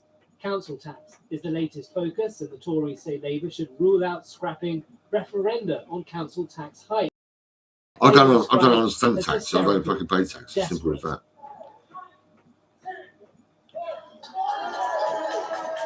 While the two main parties slug it out, the Liberal Democrat leader Ed Davey seems to be having far more fun than his rivals. Today, the party is again focusing on cleaning up dirty water, with a pledge to recruit 100 new water quality inspectors as part of a plan to clamp down on sewage dumping water companies. As the campaign quickens towards polling day on July the 4th, campaigners are encouraging people to my voice is fucking a bit kind of nervous and shit. You can tell. It's not nice, really. And by that, we really do mean that, you know, do we want other people to make decisions about our lives when we are the experts in our own lived experience? Politics can often feel too far-fetched, too out there. What am I doing that fucking picture? I mean, what the fuck? Seriously. It's chopping off the bottom. It does say the goodie bag guy wins. But I mean, why is it fucking chopping off the bottom of that bit? You know, all it says is big up the Redstone Raver, and underneath that it said the goodie bag guy wins. But I mean, how can I fucking do that? It is deadline day, but I think the message is that it's easy to register to vote, so get on with it. That's right. It's the voter registration deadline today. Your last chance to sign up to vote in this general That's no good, election. that picture. And It's then like a the shit. postal vote deadline for those who are registered. It's too big. tomorrow, It's crazy. And then the final window to apply. I'll have for to proxy sort votes that out. next week. And the statistics on this are pretty stark. 96% of pensioners, for example, are already on the electoral register.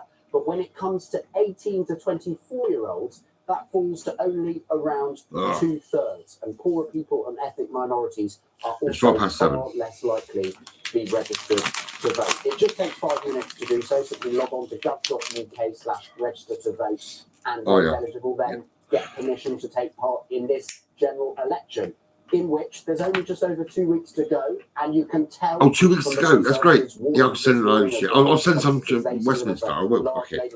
Yeah, I will. They think the general election is Westminster. going to play out. But is that how I'm you sending want some the to general Kensington, election to play out? Well, if you and want, I'll say, send some you've to got to register to Westminster. vote. Absolutely, Henry. Thank you. And we'll be speaking to the Green Party's co-leader, Adrian Ramsey, at 8:30 this morning. Now then, we've been talking a lot about the weather on the programme this morning, and some really extreme weather predicted for the United States, John. Indeed, Sarah. Yeah, millions of Americans are bracing themselves for an early summer heat wave, which forecasters there say could be the Fucking hell, this picture's fucking fucked. The US National Weather Service has Look at record this. temperatures It's of fucked. 40 degrees Celsius are expected, with much of the Midwest and northern That says states affected. Murray. New York's Mayor Eric Adams was That says way to go. Way to go. Right.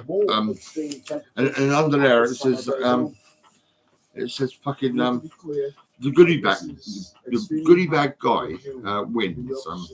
But like I said, it's no fucking good, is it?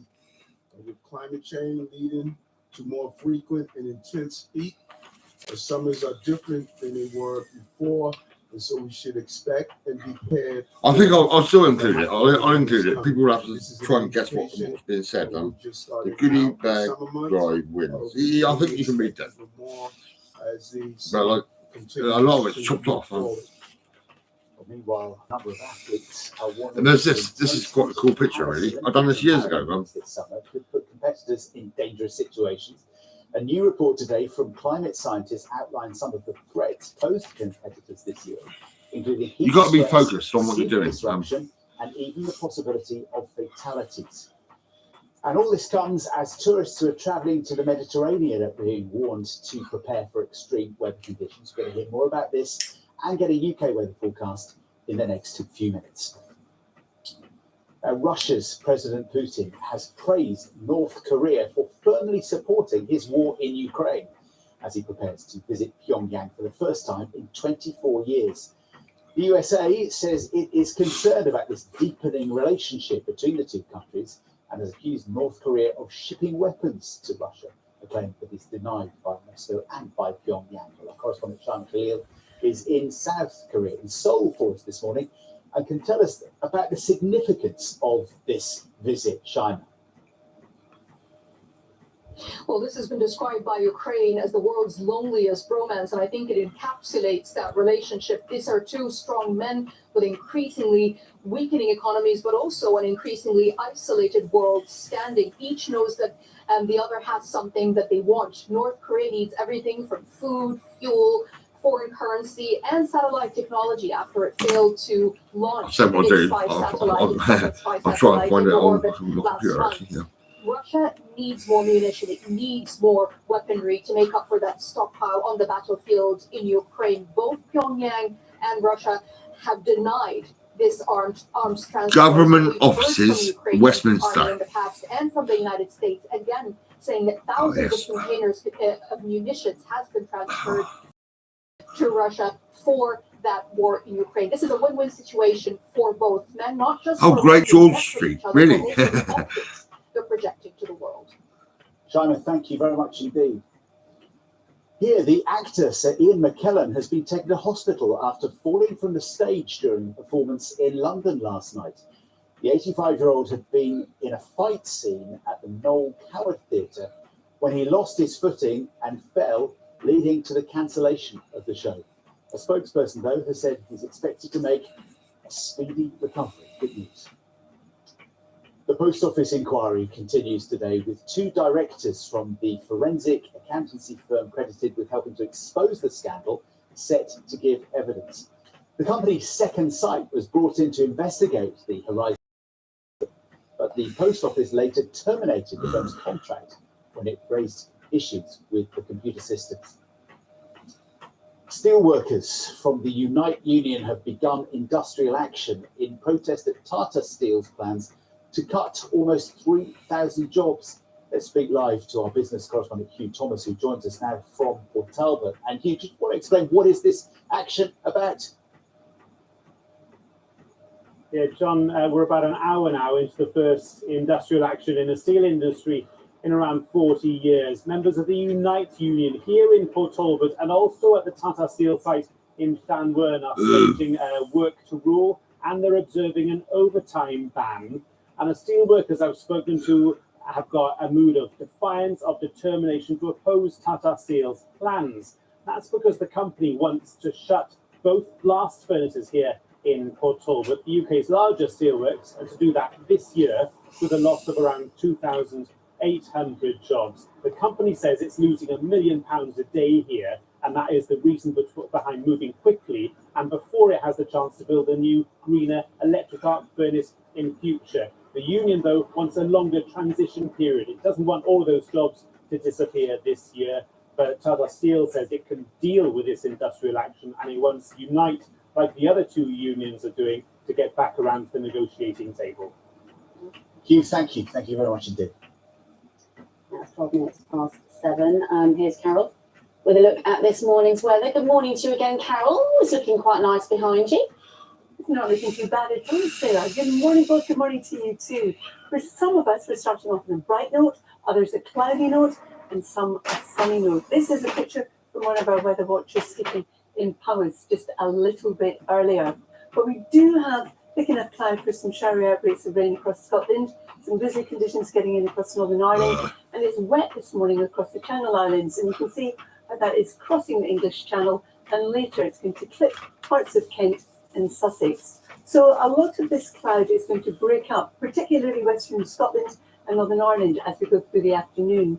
Breezy here, the breeze coming from the north, so a chillier feel. And we'll see sharp showers develop across Scotland, Northern England, potentially the North Midlands, and also into East Anglia. Some of those could be thundering. But for the rest of England and Wales, it's bright spells or indeed sunny intervals. And if you're in the sunshine, 21 or 22 Celsius will feel quite pleasant. So this evening and overnight, many of the showers will fade. There'll be some clear skies, but ahead of a weather front coming into the northwest, the cloud is going to thicken. Temperatures tonight, on the surface of it, 7 to 13 degrees, but in sheltered glens, the temperatures could fall away to a nippy 2 or 3 degrees.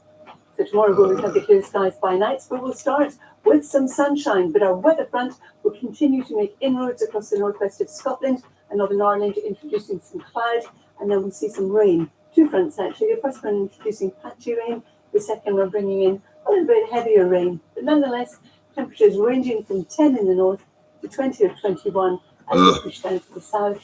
And that will feel quite pleasant once again with the shine. But today, we've got an allergy to pollen. The levels are moderate, high, or very high right the way across the country. John and Sarah. Thank you, Carol. Thank you. An investigation by BBC Panorama has revealed that pupils at a school for children with special educational needs have been mocked, bullied, and physically abused. The school, which is based in the Wirral on Merseyside, says it takes allegations of misconduct seriously, and that 5 members of staff have now been suspended, as Ruth Clegg reports. Life Wirral, an independent school for children with special educational needs. It promised to nurture, but it failed to deliver. Government offices, Westminster, post office, postcode. Oh, fuck it. I didn't say post. Did I say post office? Oh, fuck it. And parents betrayed. I trusted that school with my son. And I fought for 18 months to get him somewhere, which I thought was appropriate for him, where he was promised the world and let down majorly. Sasha, an undercover reporter for BBC Panorama, went into Life Wirral after whistleblowers raised concerns about how the children were being treated. Hello, how are you? She spent nearly 7 weeks volunteering, helping out with sports activities.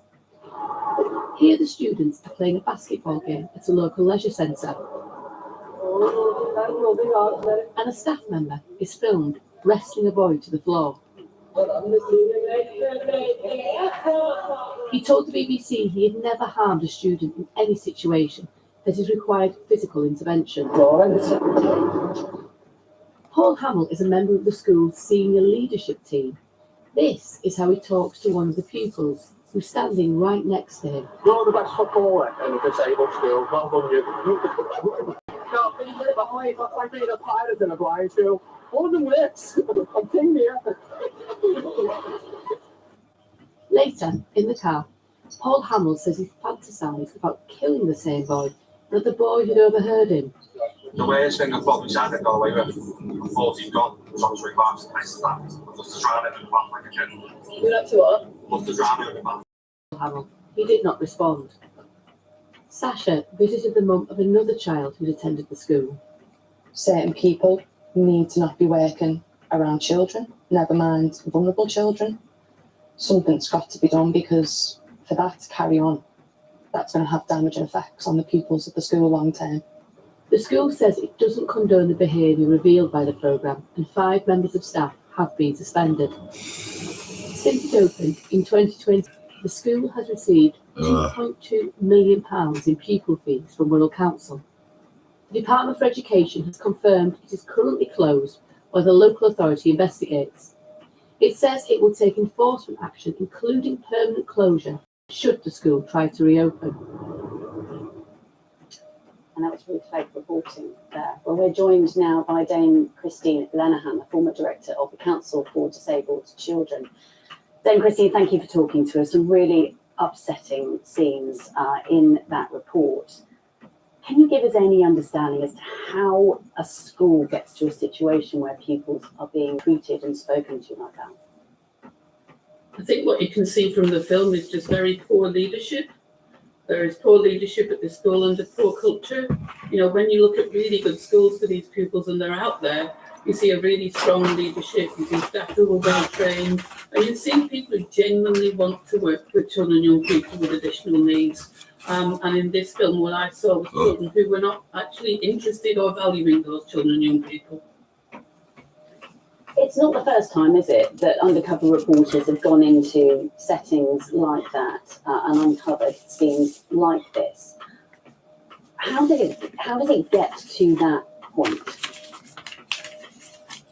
I think the challenge in the system is that because the whole system is short of places, there ends up being a sort of desperation in it, and people want to believe it's okay. So the local authorities who place want to believe it okay.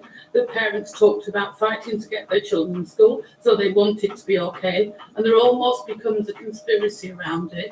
And some of the providers that we've worked with that are really poor also are able to game the system in a way. So when the inspectors come in, they present a good talk and whatever. And because these children are challenging, when they are reporting what is happening to them in school, it's often not believed.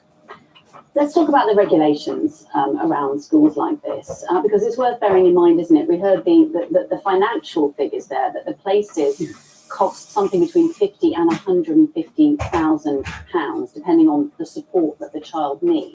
What kind of regulation is there? What inspectors are going in and checking how these schools are run? Well, people should be going in regularly from Ofsted to check that the school is performing as it should be.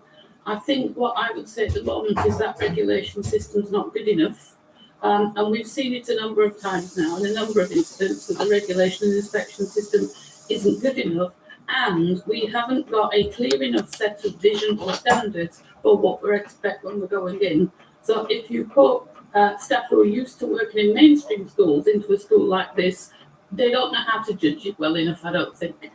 And in terms of staff and training, do you have to have had a specialist background in dealing with children with particular needs in order to work at a school like this? Because you are going to be dealing with some quite challenging characters. You don't necessarily need to have the background, but you need to go into a school that has a really good induction and training programme, and also where you model your behaviour on the staff around you. And I think that's one of the things that really worried me about this school, was that very senior staff were behaving in a completely inappropriate way. So junior staff joining the school take their cue from senior staff. So you need a strong leadership and a good induction and training programme. And when you see outstanding schools, they are outstanding. We know, of course, that with this particular school that the council has closed it down. It's investigating. Merseyside Police has been alerted. But of course, what that has meant is that there are children who are no longer able to stay at a school that they have become used to. So it is a huge problem, isn't it, when issues like this are uncovered, because then you have children without schools. You do, and I think almost we need to. There are two things here. One, you have to be really clear about transition. So we're not panicking with these children. We're trying to get them into a school that they need. A number of these children will have been excluded from other schools already. And each time you exclude a child, that's a traumatic experience for that young person. But on the other hand, there is some sort of panic reaction at the moment in terms of finding a school, any school. And actually what we really need to do is have a national look at who are these children? Why have the numbers grown so much? And what is the provision across the country that we expect? And how do we develop that best? Otherwise, people like this gentleman, who's clearly more interested in money than children's education, will be able to open these schools and carry on. Lena Howe, thank you. Did I say that fucking... And you can watch Panorama's Undercover School, 40 in the classroom on the BBC iPlayer now. This is a bit of chat coming up. The bit where everybody's laughing and they're saying Gordy for president. In some parts of the Mediterranean over the last few weeks. And it's not over yet. Locals and tourists are being warned to prepare for more severe heat waves and record temperatures. Which means some schools and nurseries and tourist attractions are all facing closure as the mercury hits temperatures like 45 degrees Celsius, as Aruna Ayanga explains. Many visitors to Greece come for this, remote, unspoiled beaches. But Greek officials say some holidaymakers aren't prepared for high temperatures, particularly if they go walking in the sun. More off-road, less populated areas. We prefer this than busy beaches that are too easily accessed. It's dangerous to walk in the sun, but we are young, so we keep ourselves safe with water and sunscreen. This latest Greek heatwave has been deadly. An American tourist was reportedly found dead on Mafraki Island on Sunday, and a Dutch holidaymaker was found dead on Samos over the weekend. This followed the recent death of British TV presenter Dr. Michael Mosley on the island of Simi. Winds from North Africa have been pushing up temperatures. In Crete, you can see the heat rising off the beach. There's a haze of dust across the Athens skyline. The ancient Parthenon temple was temporarily shut to tourists after temperatures hit 42 degrees. Severe heat is also affecting Cyprus. Schools have closed, and wildfires have broken out in Paphos. People had to be evacuated to hotels as fires threatened their homes. Turkey's also battling with temperatures over 40 degrees. Authorities in Istanbul have issued warnings. People are doing what they can to stay cool. Travellers to the region are being told to wear hats, carry water, and avoid strenuous exercise in high temperatures. Forecasters say this is just a preview of more extreme weather still to come this summer. Aruna, I don't sit in the sun and all that. I fucking don't. I actually don't like it really. It's crazy. To Daphne Tollis, who's a journalist who's based there. Good morning. Thank you for joining us. You're a couple of hours ahead of us. It's 9:20 in the morning in Athens. How are things today? How I thought it was 9:20 in fucking UK. Really? Already, as you can imagine, we're expecting 36 degrees today. And all throughout this week, actually, with higher temperatures by the end of this week are expected to rise to 38 or 39 degrees, depending on which region you are. Now, since June, we've had government offices, George Street, London, post office, not post office, fucking shit, that's fucked up. Oh, fucking start again. Very early on. And, I keep on saying that. Fuck it. Government offices, London, post office. I know. I've fucking done it again. Fuck's sake. Start again. Wanting to avoid the intense heat of July. Government offices, London, postcode we are used to face. Oh, there it is. in- Oh, yes. In July and August. Daphne, tourists coming there are used to the hot temperatures. I just wonder, as somebody that lives there, who's grown up there, does it feel different to you? Well, exactly. As Yeah, I've grown up here most of my life, I've been here, and I'm used to this summer. I mean, I'm used to high temperatures in the summer, and we always told, even at a very young age, be careful, don't be out between 11 and 4 o'clock during the day. Oh, I tried to Wear a hat, sit in the shade, avoid any strenuous physical exercise. Houses of Drink Parliament, wear light postcode. clothes, not dark clothes. Keep hydrated. These are advice. This is advice that we hear every year, coming also from our parents, but also from health officials. So there's even weather alerts and heat alerts on our phones coming and explaining that we have to avoid being outdoors during these times when the heat is extreme. Yeah, good advice there. I mean, lots of Brits will be heading towards Greece over the summer, over the next. What kind of impact could this weather have on what they're able to do? We talked about those. Yes, exactly. I mean, even last year we had this heat wave in July, back to back. We had 3 heat waves. The Acropolis had to close again during the day so that people wouldn't climb up the hill and be under this extreme heat, scorching temperatures with no wind, nowhere to sit in the shade.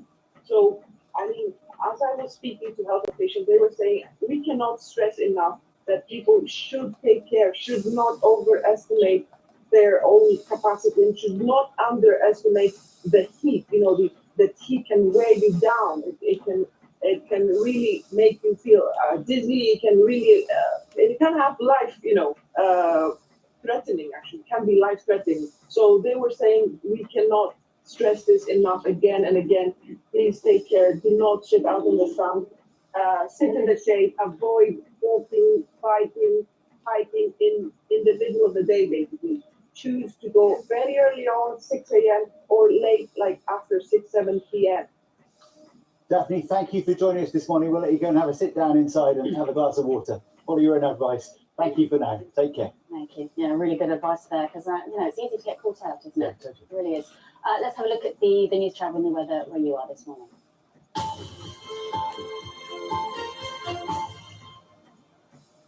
Hello, I'm John Cuthill with the news in the south. Police say a driver who died in a crash with a lorry in Hampshire last week was driving a stolen car with cloned number plates.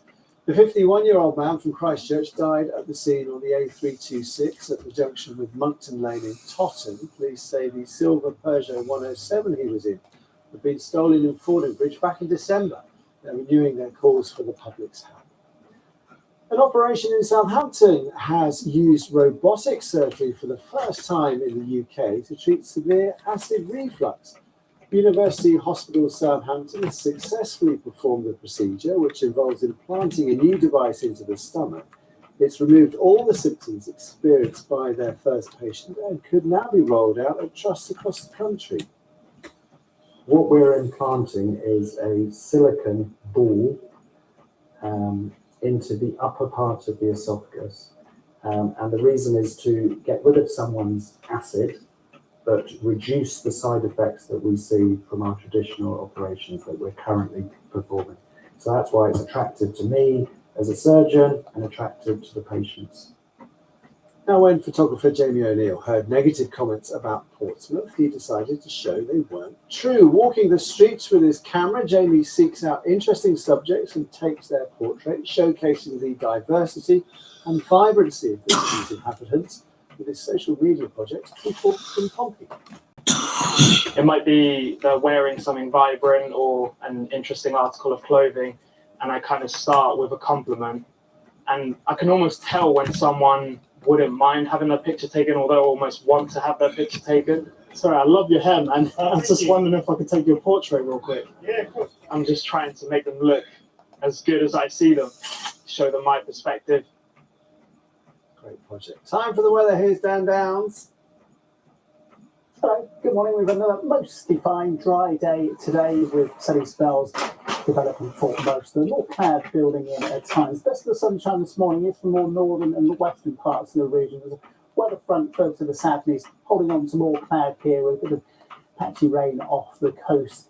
And the cloud will come and go through the day, but still some bright spells, some sunshine, and temperatures getting into the 20s quite widely, 20, 21 Celsius. The winds mainly light from the north or northeasterly direction today. Overnight tonight, some clear spells, some areas of cloud around, should stay dry for most, and temperatures similar to last night's, around 9 or 10 degrees. Tomorrow, rich high pressure with us, a largely fine, dry, settled day, some patchy cloud around, but decent amount of bright and sunny weather too, and temperatures again in the low 20s. Have a good day.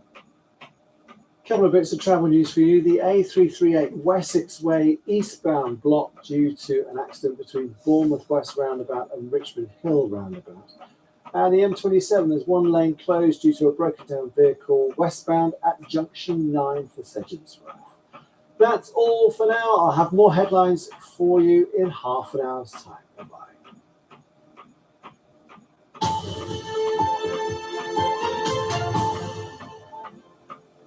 Good morning, this is Breakfast with John Kay and Sarah Campbell. Just after 7:30, and time is running out if you still need to register to vote in the general election. Just over 2 weeks to go till polling day, but that means millions of us are being urged today to make sure we have signed up before the deadline at midnight tonight. Absolutely. It comes as a new campaign is launched featuring celebrities, influencers and sports stars, encouraging more of us to register. Here's our home editor, Mark Kingston. Do you hear that? No. That's the sound of the voices of millions of eligible voters in the general election. Because they haven't registered, no one can hear what they have to say. In this part of central Manchester, official turnout is usually around 56%. But that's 56% of registered voters. If you count the tens of thousands who are eligible to vote but not on the electoral register, true turnout is nearer 46%. All of them are saying the same thing. There's no one that we believe in enough to vote and stand behind. That's very sad, isn't it? Because otherwise your voice isn't going to get heard. But it doesn't anyway. So what do you think about the election? I think I've got 2 weeks to do this, to share all my shit to the fucking government, and then talk about the history and the future. Yeah, things we got to do. We don't want the police going crazy over fucking weed. I mean, that's fucking madness. You're never going to stop weed being grown. Yeah, if it was online, I could just do it, to be honest. I'll do it right now, to be honest. But I've got to take time on my day to go and vote. And to be honest, like me voting, it actually doesn't feel like it impacts me. And the Dutch embassy owe me an apology, right, for not saying thank you, for putting the piano upstairs. You know, me and my boss, we put the piano upstairs in the Dutch embassy. Then at least they can, be on my side and say, look, I think this is a good idea. We get cafes open and we look after the British people. Well, they have their interests triple locked. Hey everyone, how's it going? Good to see you. This coffee shop in central Manchester is an unofficial local HQ for Give an X. Because why would they care about politics, and politics doesn't care about them? A national campaign hoping to get 1 million more young voters registered today. I think all of my friends, they just feel hopeless at this moment in time. The last few hours before registration closes. We have 4.3 million young people off the electoral register. That's akin to the second largest city in the UK. 1 in 3 young people. We want to make sure that they know this is the last day that you can register to get your voice heard in the next general election. At least once in every There's my dad. Fucking hell, yes. I've included my dad this time. That's great. People won't know my dad. You know. Registered to vote turned out in general elections. But since That's great. the turn of Fucking the shit millennium, up. Amid falling trust in politics, that's fallen to around 2/3, increasingly skewed towards older people. It's a phenomenon magnified because while 96% of pensioners are registered to vote, among young people, it's only 2/3. Millions of potential first-time voters are missing out. So a huge PR campaign featuring celebrities, influencers, and sports stars is I'll get to underway London and I today. fucking will. Do you know what I'll do? I'll send all my shit to the government and I'll fucking just definitely get there. And I'll say, look, I used to come here all the fucking time. I was a piano man, you know what I mean? What the fuck? I mean, all the families love me. Online via gov.uk. In the time it takes to make a cup of coffee, you can get your voice heard. You can make your mark. You can give an X. I don't want to give you I don't want you to give me an X. I want you to give me a joint a week and a fucking latte, yeah. Good to $4.99. see you. I mean, it's really interesting what those people have to say. A lot of them need some persuading that it's worth turning out to vote and register. Yes, I mean, it's a two. My dad, look at that. Fucking that's amazing. I did experience a lot of. There's my dad, look. Here he is. Fucking yes. Hi, Dad. How you doing, man? Come on, tell me. When I was going to queue up in a polling station, so why can't you make it easy for me on my phone? You know, so And there's my grandchildren. Oh my God. It's a cultural thing. Where's that fucking end? Actually, Oh, it's on the have a left. lot more sympathy Yeah, that's there, right. because, you know, if you're just straight out of uni, perhaps you're still in And look at that. you haven't got a fixed address. I'm kind of a big deal. My daughter maybe she said, Dad, you're buying that cup. She went fucking mad. She was like, Dad, you're having that cup. You know what I mean? Seriously. Look at it. I'm kind of a big deal. Yeah, this is it. I'm fucking serious. I am fucking quite important, really. Other things I need to get on with. And I think what the campaign today is saying, well, look, you know, actually the voices of young people are really, really important. For the reason I was saying in the film, actually, because if young people... Me and my dad, we're going to get through this together, you know. My dad's not with us no more, but that's all right. Dad, don't worry. The politicians down in London will not regard them, when they're doing their analysis, will not necessarily regard that age group as such a priority. And there's certainly many people within that age group who would say they don't feel that they are a priority. Yeah, I mean, it's worth restating that figure, isn't it? 96% of pensioners are BBC already on the register, election. but 2/3 around. Do you know, I should even send some of my pictures to the fucking BBC and say, look, fucking wake up. Yeah. You got to be happy, you got to be funny, you got to be laughing. Yeah, you want everyone to be fucking happy.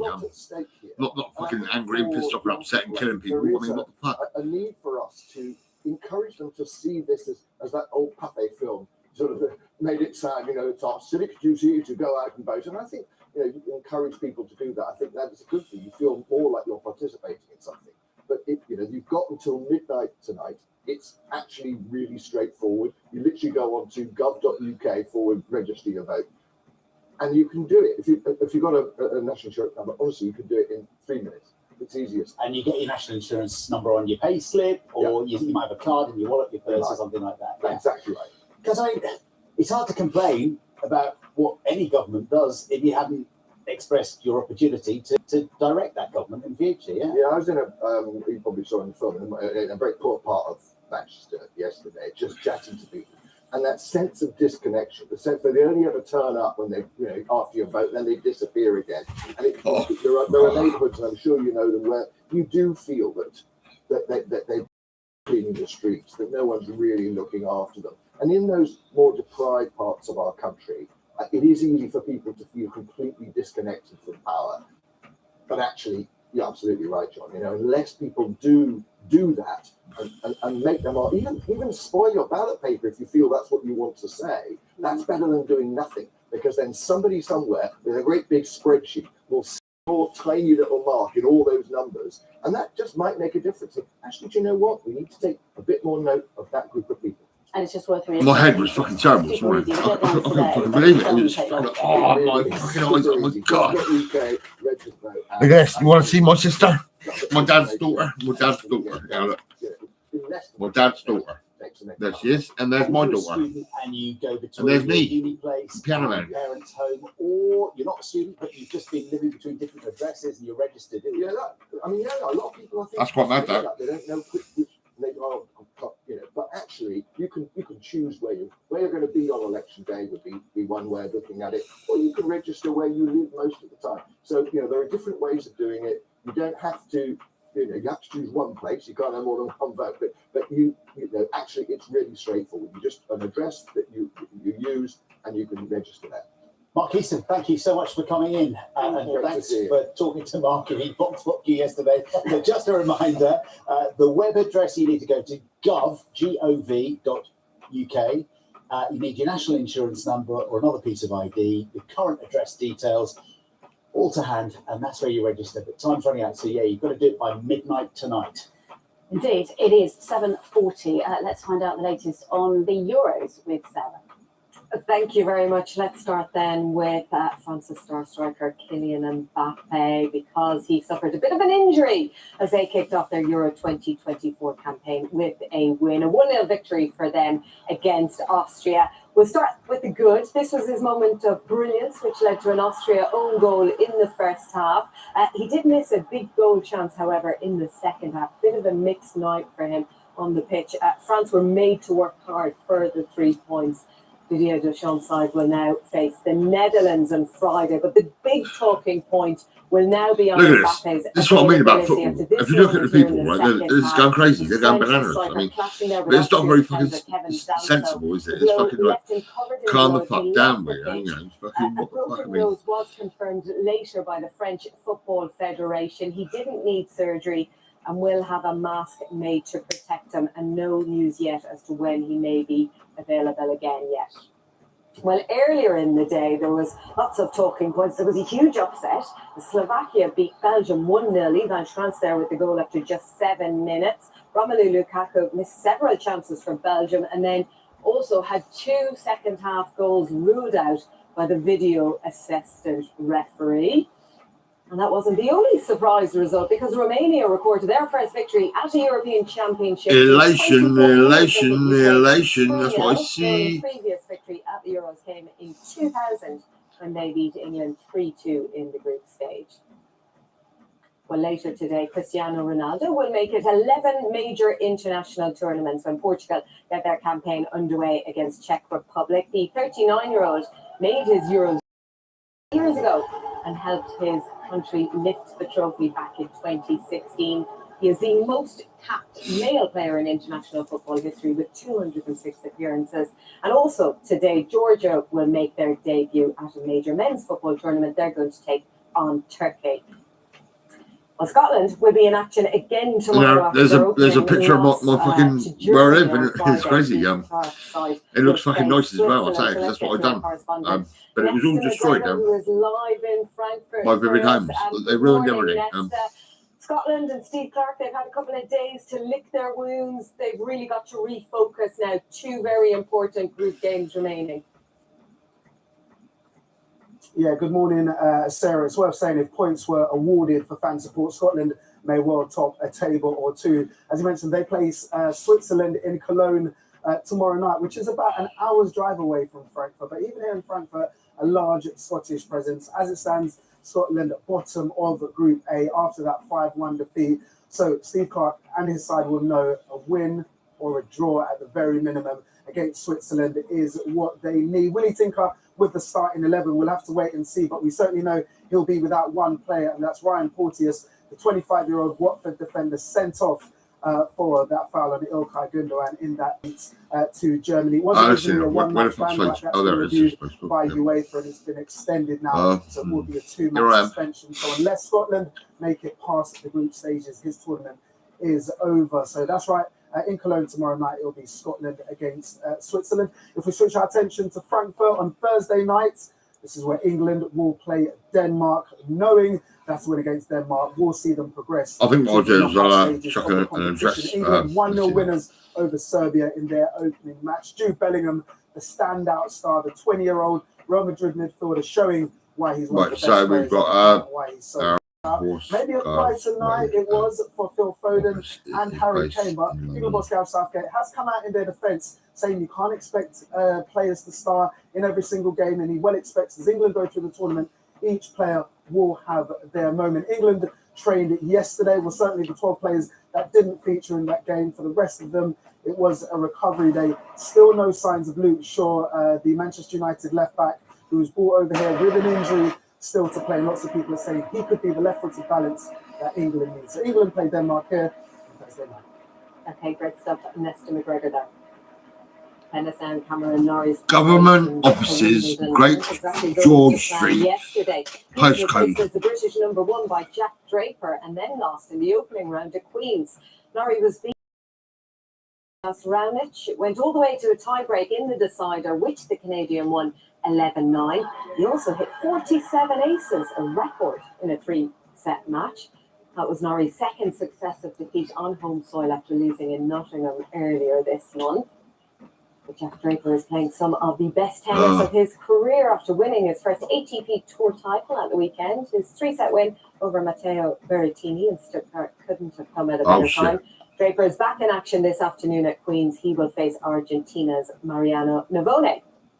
And before that, Andy Murray and Dan Evans will play their first round matches. And well, Andy Murray says that he is focusing on playing tennis rather than his retirement. When I've arrived here, I'm focusing on, the tournament and my training sessions and trying to improve and trying to get better and, looking at my draw and seeing who I'm going to play and preparing for that rather than the sort of nostalgia of being, back here again and potentially it being, the last time for me. So, haven't felt, too many emotions here this year. Katie Boulter is another Briton who is showing great form ahead of Wimbledon. She's playing in Edgbaston. She took the title at the weekend. British #1 beat Karolina Pliskova to win the Nottingham Open for backup titles there. She now plays in the World Cup 20. Boulter will play against Carolina in the first round. Now, finally, we have got a feast of football at the Euros, but if that is not enough for you, do not worry, because next season's Premier League fixtures are going to be announced at 9 o'clock this morning. Manchester City, remember, aiming to win the title for a 5th consecutive season. And also, Ipswich Town, they're waiting to learn who their first Premier League opponents will be for 22 years. And it's because they are returning to the top flight after back-to-back promotions. And you will, of course, be able to get all those fixtures on the BBC Sport website and app as soon as they are announced. We will have the team working very quickly. Well, that's done it. That's the summer over. We're talking about the autumn. Done. I'm not sure I can watch that slow motion picture of Kylian Mbappe breaking his nose anymore, but maybe give us a health warning next time. Sarah, see you later. Thank you very much indeed. Now it's 7:48. From the face of prime time Saturday night telly to the cobbles of Coronation Street, who are we talking about? Of course, TV legend Les Dennis. Well, he has seemingly done it all since he first appeared on our screen, say it quietly, 50 years ago. Now, 50 years on, he's getting to fulfill a lifetime ambition. Oh, fuck it. Les is treading the boards as one of Shakespeare's most iconic characters, Malvolio, in Twelfth Night. He's going to join us in just a moment. But first, let's have a look at Les's career so far. What was that impression you used to do? Impressions, I did loads. What was it? Maybe try the Coronation Street. Do that. I don't really know. All right. Yeah, I know. It is good. I was working as a waiter in a cocktail bar. The young people are less than to name a way of toasting someone. Michelle, over a fire. Good evening and welcome to Mastermind. Could we have the first contestant, please? Hello, Kitty. Oh, Kitty. Afternoon. Who are you? I mean about the gas leak. Oh, no, Vera. Why? What's happened? He said he'd been with Mike Baldwin all night. Oh, well, what makes you think he was lying? I've been with Mike Baldwin. Some are born great. Achieve greatness. And some have greatness thrust upon them. Oh, it's great to watch that, isn't it? We are joined by Les Dennis and the director of 12 Night, Jimmy Fairhurst. Good morning to Morning, both of you. Thank you for coming in. Les, how do you feel when you watch back at 50 years of your career? It's, I look at my CV sometimes in the programme and think, have I really done all that? Because it's quite diverse, isn't it? And Jimmy, it was seeing some of those clips, seeing Les in action over the years, that persuaded you that he was perfect for this role in Shakespeare. Yeah, well, to be fair, extras, wasn't it was. Ricky Gervais. Yeah, but when Shakespeare North said, "Do you want to do 12th Night?" I was like, "I'm not just a man. Let's see if I can get it." No one does pathos and comedy better than Les. Absolutely. What was it about the Ricky Gervais? What was it about extras Well, it was two things. One is how brilliantly he embodied the sort of the humanity of it and the humour of it and understood the logic. But at the same time, it's the way that the whole nation went. We love Les Dennis. I mean, that's an ace in the hole, having Les Dennis. The audience It's loved tricky it. playing yourself. You know, Ricky Gervais said, "Would you like to come and play a twisted, demented version of yourself?" That's how he pitched it to me. Well, you saw a clip there though of this 12th night, Yeah. you as Malvolio, and it's not classic. That's it. Well, it's just like, that's lovely. Oh my God.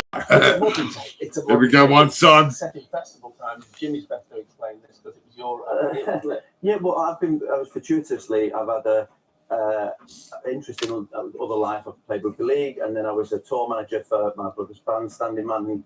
We toured the world with the Who, opening for the Who, which was an experience itself. So that back story and sort of world was an easy. Each 12 nights, the most musical of Shakespeare's plays. It's the most comic, and so that music industry lends itself perfectly. And we were, funny enough, my brother was opening for the Who in Knowsley at the stadium. And we saw trying to get past and go, I've got AAA. I'm stood next to Johnny Vegas. And a tour manager went, well, you're missing a letter. Because it was a quadruple pass to get through. And I thought, there's a job to a tour manager, of course, yeah. So I'm tour manager for Olivia, the rock star. Oh, that's great. So we've done it that way. And have you modelled the tour manager on anyone? Any big male I've met names within a the... lot of Malvolios in my time. I can't tell you I bet. particular. I was just reading the notes that you, when you were 17, you went to see 12th Night, starring. I went to see 12th Night with the school, and at that time I was reading it, didn't understand it, but then it just came to life. There was an actor called Emrys James playing Feste, who just blew me away. And I Googled it recently thinking, who else was in that cast? And it was, Viola was played by Judi Dench. Amazing. Dame Judy, not dead. And Malvolio was Donald Sinden. So big shoes to fill. And of course, Ken Dodd famously played Malvolio in 1971 at the Liverpool Playhouse. So, And was it something that you'd always seen yourself? I mean, your career has gone an arc, and you've ended up here at Shakespeare. Was it something you always wanted to from do? 17 to 70, I've got that. Yeah, it was something I would do, and I made a conscious effort when I did Family Fortunes, because that took 3 weeks of the year to film. I used to then go and do a play at a regional theatre for, I don't know, 250 quid a week, because I could afford to. And I learned my craft that way. So for 17-year-old Les, how important was that trip to the theatre? Amazingly important, and it fired my interest. And then I used to go and see everything at the Everyman in Liverpool, which was at that time had Jonathan Price, Anthony Sher, Bernard Hill, Pete Postlethwaite, Julie Walters. They were all at that, at the beginning of their careers, and so I saw and absorbed theatre and loved it. Jimmy, I guess that's what you're trying to achieve with this for the current 17-year-old. Yeah, absolutely. I think, for a lot of, I always say that for Not Too Tame, who's my production company, in the co-pro with Chick Enough, but we try to be the antidote for theatre. A lot of people have been with theatre and Shakespeare, they've had an experience that sort of has put them off. It'll go, that's not for the likes of us. But then if you look at the likes of Stephen and Jodie Comer, Jodie Comer says, if it wasn't for Stephen Graham, someone who looks like me and sounds like me, I wouldn't know that this is possible. Yeah. So we're making theatre accessible and making it raucous, and it doesn't have to be voyeuristic. And with people like Les or David Morrissey, who was involved in the last one, or Nadine Shah, who's a musical artist, it's about breaking down those barriers and going, no, it is for you. And also when people, what's really lovely about, the show at the moment, where every night is a standing ovation, which is lovely to hear. But also people every night. So far, I'm like, we can't miss it now. But but people are saying, both young and old, are going, oh, it's the first time we've understood Shakespeare. My daughter is here with us today, Ellie. She wanted to come. She came to the show last night, which was her second time. And she said, I've never really understood it, and I'm loving it. And she wants to see it again. Oh, Which is great. That is great. And it's just, theatre can seem a little bit, as you say, standoffish, and also quite expensive for people. It really stops people going. You've got a great ethos with the pay what you decide. Yeah, well, one of the things that it's really important. Last time we opened the Cockpit Theatre at Prescott with Midsummer Night's Dream, with myself and Matthew Dunster directing The Godfather. And what we did was there were 10,000 people through the door, and 1,000 of those people had never been to a theatre before, never mind to see Shakespeare.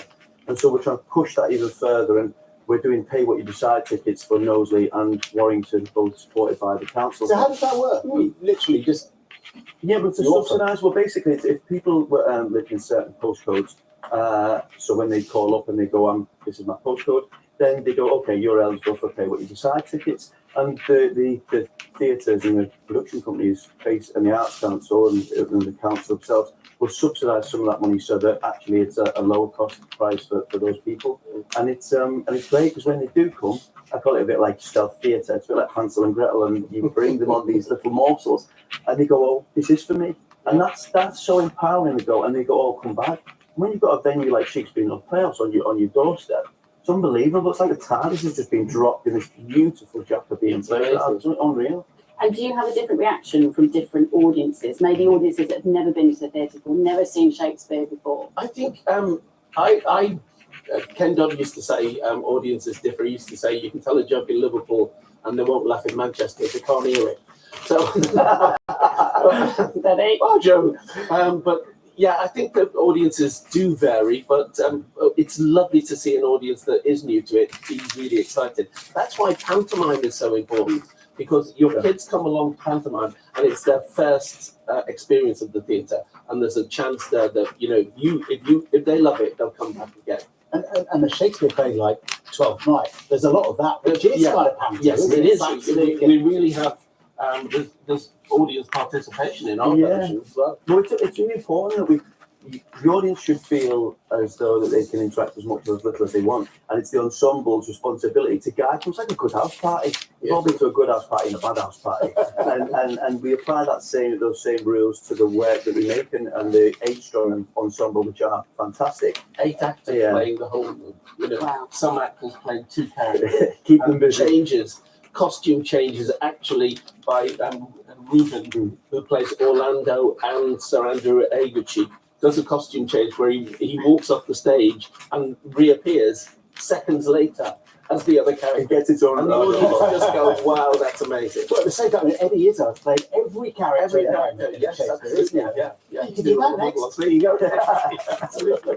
Talk about audience interaction. There is one subject that's got our audience entirely rattled this morning. Yeah. After all the wet weather we've had, slugs. You're a keen gardener, aren't you? I love gardening. Yeah. When I get the chance. Yeah, slugs are the bane of my life. This year, slugs are born great. Some achieve greatness, and some have the lettuce thrust on. Brilliant. A slug Shakespeare mashup. Where else would you get that? Lovely to see you both. Lovely to see you. Really lovely to see you. Thank you so much. And Leslie's appearing at 12/9 at Prescott Shakespeare North Play.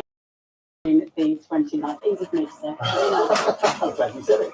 It's coming up to 8 o'clock. We'll have the headlines for you in just a moment. But first, let's get the news, the travel and weather from breakfast teams around the UK. See you in a sec.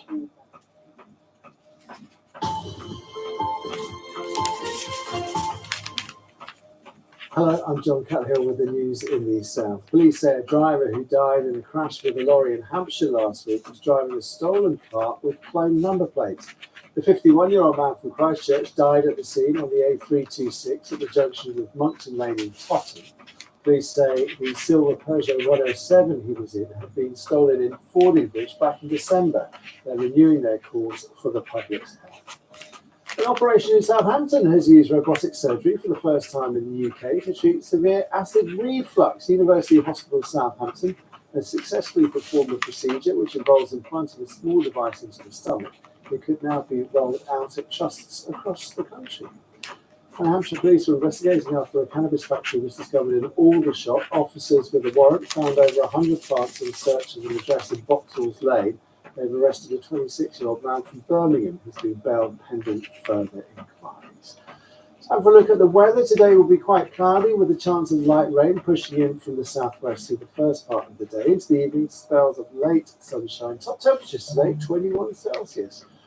Couple of bits of travel news for you. The A338 Wessex Way eastbound is slow due to an earlier accident between the Bournemouth West roundabout and Richmond Hill roundabout. And the M27 one lane closed due to a broken down vehicle westbound at junction 9. That's it from me for now. I'll be back with more headlines in half an hour. See you then. Bye-bye.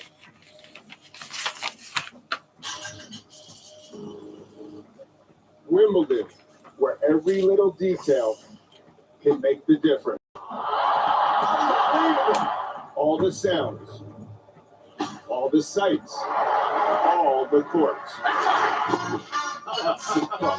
With your choice of 18 courts and Ultra HD, get closer to the action. Wimbledon starts the first. Well, I'm scribbling down on these pictures. I'm actually, I'll tell you what I've done, right? Yeah, this is Cub Scout Army Cadet, known as the Piano Man for RHP Pianos, great with families, right? That's on this picture. Right, Good that's morning that. and welcome to breakfast with John. Right, on here we've got like all the British people like happiness. I treat to defeat anxiety and upset. Anxiety. Kids get free goodie bags at Cozy Cafe, Market Street. There we go. Look, that's on there. Right, and on here we've got President Putin will visit North Korea today for the first time in 24 years. focus on our future. I recommend we break the ice between police and our British weed smokers, growers, dealers. We open cafes, weed joint and a latte, $4.99. Right, there you go, simple as that. And I want to say, well, I can't say much on here. To talk rain and the BBC weather presenter's eternal search for summer.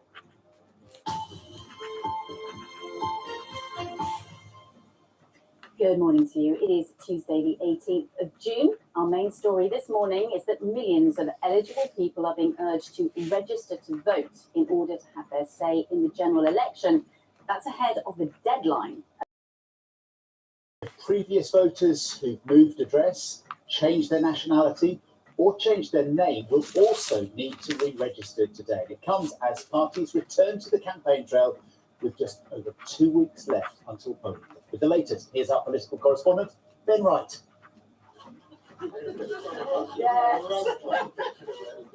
Labour's campaign is captured in one word, and so far it is a pitch keeping Sir Keir Starmer's party miles ahead in the opinion polls. Yesterday, the Labour leader pledged to change football governance rules to prevent any Super League-style breakaways by English clubs. Today, the party is highlighting plans to create 350 new banking hubs in Britain's towns, a move the party claims would bring... Rest in peace. Rest in peace, Dad. George Robert White, large driver for the British Railway. Said he believes he can win. Yeah, we'll make him known, and we'll talk about his history and everything, and we'll all talk about Julie, who fucking had all his fucking money. Tories say Labour should rule out scrapping referenda on council tax hikes, an attack Labour described as hysterical and desperate.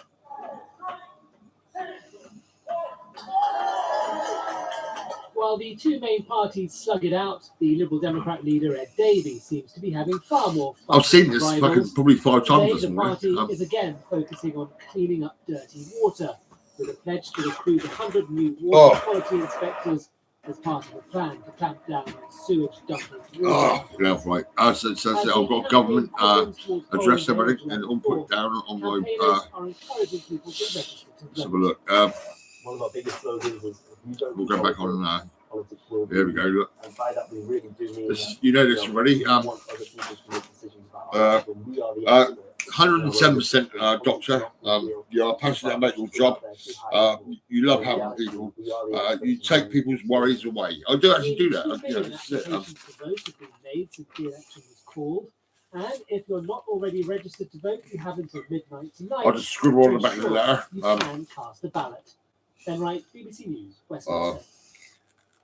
Henry Zeffman joins us now from Westminster. Morning to you, Henry. So it's deadline day today, and the message is it is really easy to register to vote. It's unbelievably easy, Sarah. You just go to gov.uk/register to vote, and it takes 5 minutes. And if you are eligible to vote, you will then have permission to vote.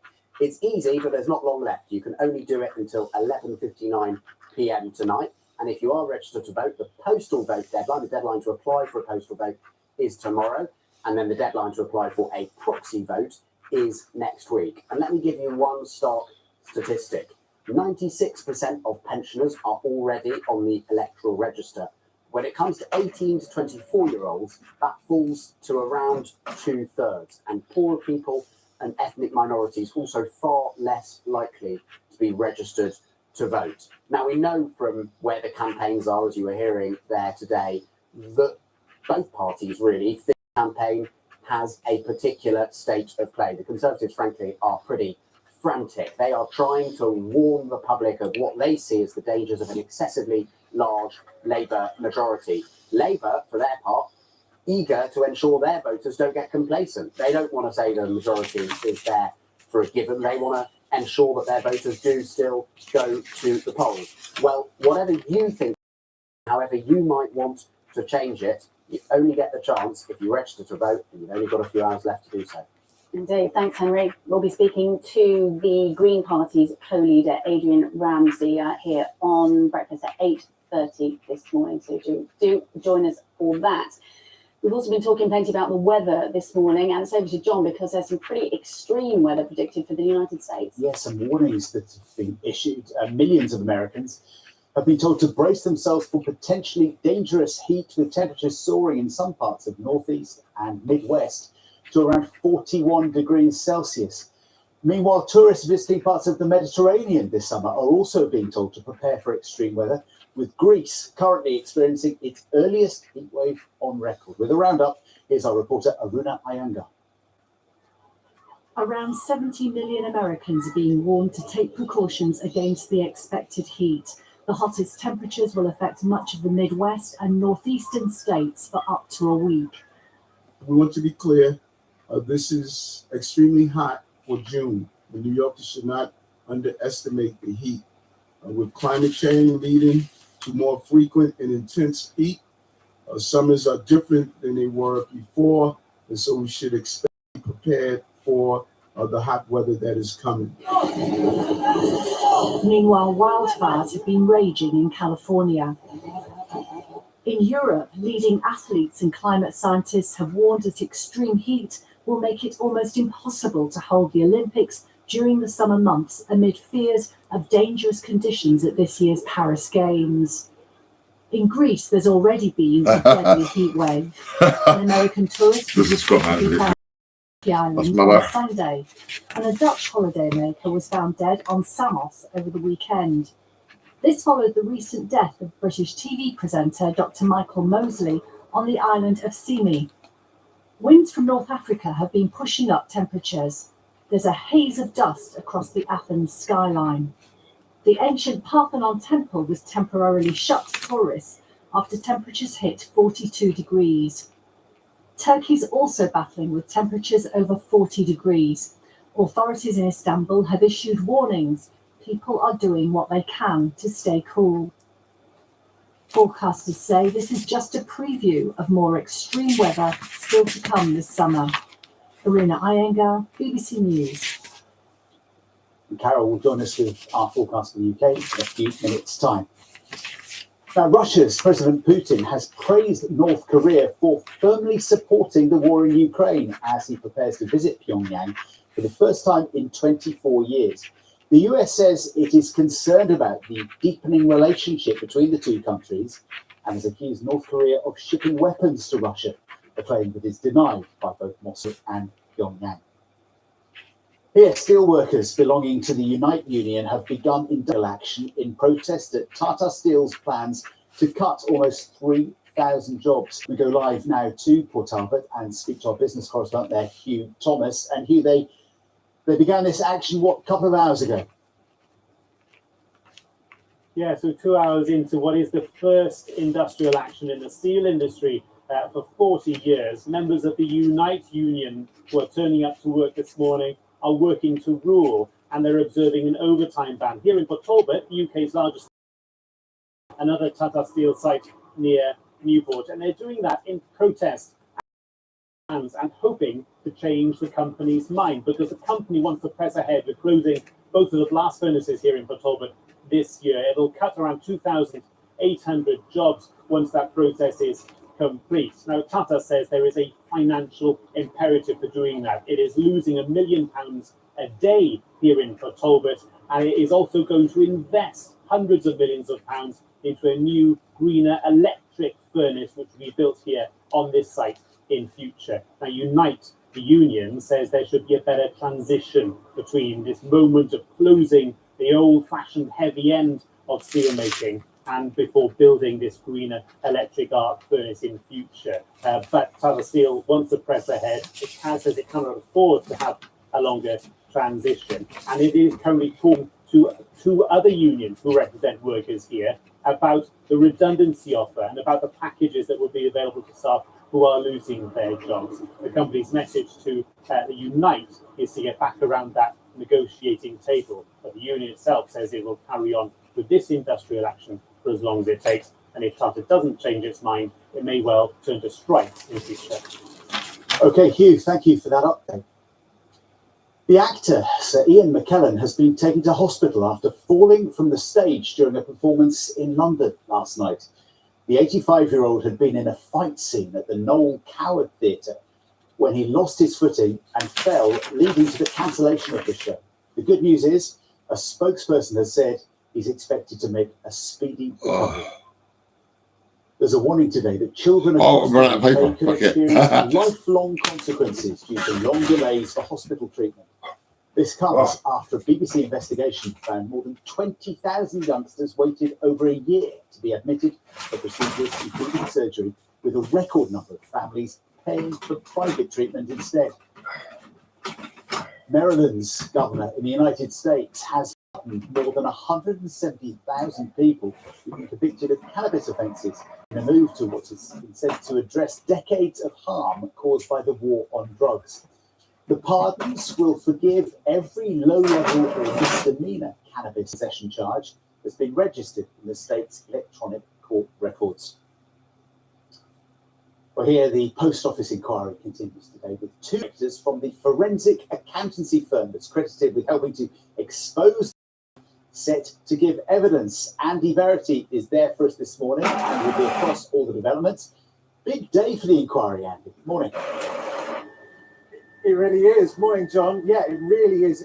Second Sight, as you mentioned, played a pivotal role in this scandal. So about 15 years ago, the Post Office started coming under pressure from MPs to investigate claims that some sub-postmasters have been wrongly prosecuted for theft and false accounting, based on evidence about cash shortfalls from the Horizon IT system, which we now know was flawed. So in 2012, 12 years ago, the Post Office hired Second Sight, the forensic accountants, played in the drama by Ian Hart. He was a sort of a composite of Ron Warmington and Ian Henderson, the two investigators from the forensic accountants, who looked into these claims. And crucially, they spoke to the sub-postmasters and became sympathetic to what they'd gone through and identified problems with the software. Although they said there were no systemic issues, meaning no problems across every post office, they did identify bugs that had affected 76 post offices. And when they produced their interim report, which was published in July 2013, it alarmed the directors of the post office. We now know that the chairman of the post office, Alice Perkins, wanted to get rid of them, but that didn't happen for another 2 years, and they found out a lot more. They were the ones who really put their finger on it, and they. So it promises to show some explosive evidence today. Okay, Andy, for now, thank you very much for the full coverage of that on the BBC News outlets throughout the day. And now it's time for a look at the weather this morning with Carol. And Carol, gorgeous scene behind you. I'm not sure we've seen much of that over the last few days, have we? Some of us have, Sarah, but you're quite right, not everybody. And in fact, this morning, it's quite a cloudy start for some of us, although some of us also seeing some sunshine. But where we've got the cloud, a lot of it will break. We'll have sunny spells developing, but there'll also be a few sharp showers. And don't be surprised if you hear the odd rumble of thunder as well. The other thing worth noting this morning, the pollen levels, wheat and grass, moderate, high or very high across the board today. Now, what we have is a lot of cloud to start the day in Scotland, parts of Northern England and Northern Ireland. And that's been producing some spots of rain of the night and early hours of today as well. We've also had some rain moving across the Channel Islands that will clip parts of Sussex and Kent before it clears. And through the day, I think that's it now. That's 30 pictures. I'll put fries with it because we're going to fry because it's going to be hot. So I'll put that in there as well. There's also one of my You are awesome cards. Oh, there it is. Hey, and some a few bucks. Yeah. Yeah, a few bucks. Some clear skies. Put that By there. the end of the night, more clouds will be rumbling in across the northwest ahead of some rain. It's going to be a chilly night too in sharper zones. Temperatures falling away to about 2 or 3 degrees, but generally we're looking at 5 to about 12. So when we've got the clear skies by night, That's basically it, really. I think. some sunshine tomorrow. And tomorrow our weather front first round comes in, introducing some cloud across Scotland and Northern Ireland, some light rain, and then later we'll have another one coming in doing exactly the same. Move further south. That's the address. The government offices. Great George Street, Horse Guards Road, London, SW1 2HQ. And there's my address at the back there. Return if you need to come back. Melanocytic nevus. Can cause numerous birthmarks and large moles all over the body, but now it's hope. Oh, I'll put a pen in there. Want one of these? Yeah. I should have put a key ring in there. It's too late now. I'll shut it down. On the sofa this morning by 3-year-old. Well, I'll get this posted. I'll put this with the other letter. And by a teddy bear as well. Do you want to show you your teddy bear? Do you want to hold it up? Because we love teddy bear. Oh. I'll say the teddy bear. Mum Rachel is here as well, but you have to take second stage or third position. I'll tell you that, and the teddy bear. And also is the chief executive of the CMM charity, Caring Matters now, Jodie Vitas. Rachel and Ada, should we start with you then? Because I think a lot of people watching this morning will they've not heard of CMM. Just explain from your family's experience, has it affected Ada? Exhausted and yawning. Yeah. When Ada was born, she was born in 2020. She's my youngest child, and when she was delivered, I noticed that she had a big mark on her head, which is now covered up by her hair. However, the marks were further down on the body, and it was a really frightening experience because everyone went pretty quiet in the room. We was lucky enough to find a doctor at the hospital that knew what CMM was, and he referred us to the Great Ormond Street. So within 8 days, Professor Kinsler. I don't think I've done these actually. So having an MRI that one. brain and her spine, because obviously with CMM it is and can be fatal. Is it can be internal? Is that yes, melanoma can be internal. So obviously that's more the complicated side of CMM. Luckily enough for Ada, hers was on. Yeah, I think what I'll do is I'll just open this. So far, so good. She's healthy, thriving, but Ada has 70% of her body covered in birthmarks, that's right. mainly on her back and her neck, and then places on her legs and arms, and her scalp and face, but not her legs. And what does it mean in terms of dealing with the condition in terms of sun exposure? You have to be extremely careful with its sun exposure, so she does have to have the UV suits on, hats, make sure I'll put some tape on that under it. But then we try and incorporate that with both of the other children as well, because it's just important for all children to be protected from the sun. But no, with regards to her skin, it can become itchy and sore. And when she was 4 months old, she did have some nodules on her back, which had to be removed to make sure that they were benign. And with that, we gave some skin cells to Professor Kinsler and the team to advance the research and try and push through as much as we possibly can. Yes, I know what I do. That's obviously in the sun and the sort of. I'll put this in there. Never give up. What about in terms of helping Ada? Never give up. Yeah, never give up. Never give up. Sort of emotionally, socially. Yeah. Oh man. She's becoming of an age now that she's more aware of our birth. So therefore, it's now. I can see the challenges starting to arise. She knows that she's a little bit different to other children because she has got these marks on her skin. However, we try and, I'll put a whistle on horn in there. To the government, yeah, why not? And, with the new news that's come out with regards to the research, I'm hoping that one day she may be birthmark free. And you were saying to us just before we came on air that that lot of the skin you're in, Ada, your mum was telling me that you have a favourite birthmark. Is that right? Which one's your favourite? Is that a special? Do you have a name for it? Look at you like I'm absolutely mad, and you're probably right.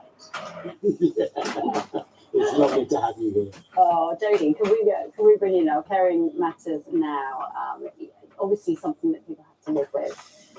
Tell me about the news that there might be. So, just explain. So, the new genetic. I'll tell you what. I think I'll even put this in there. This condition. Yeah, it's really incredible news. So, as a That's quite quiet. charity, No, I think I'll keep it. It's all right. Look, hey, that is great. in London in Great Ormond Street Hospital, and she's been trying to develop a treatment for CMN because there's no treatments available, and so she's developed this genetic therapy which is silencing the gene that develops CMN called the NRAS gene, and as a result of this Where therapy, the fuck is the my CMN cells in the cake? I need my skin are cake. destroying themselves. So what she's discovered in the lab is that CMN is reversing, so the pigmentation of the skin is reversing, and she's managed to move fast with this research project that in the next 24 months she hopes to get it into clinical trials. The next 24 months. Yes, and with that there comes some further testing in the lab to be able to take it into clinical trials, but also we have to raise quite a lot of funding. I'll tell you what, actually, I think I will actually give them a monkey hat. Now we have 800 families like Ada and Rachel who have been fundraising No, I don't for over really. 25 years to support the research project. As a charity, we've been able to give over £1 million. So to get to this point where there's a potential treatment in my lifetime is quite astounding. So obviously every case is going to be different, and some people maybe not Oh, my suit the tape, new where the fuck is therapy, but what could this potentially mean for Ada?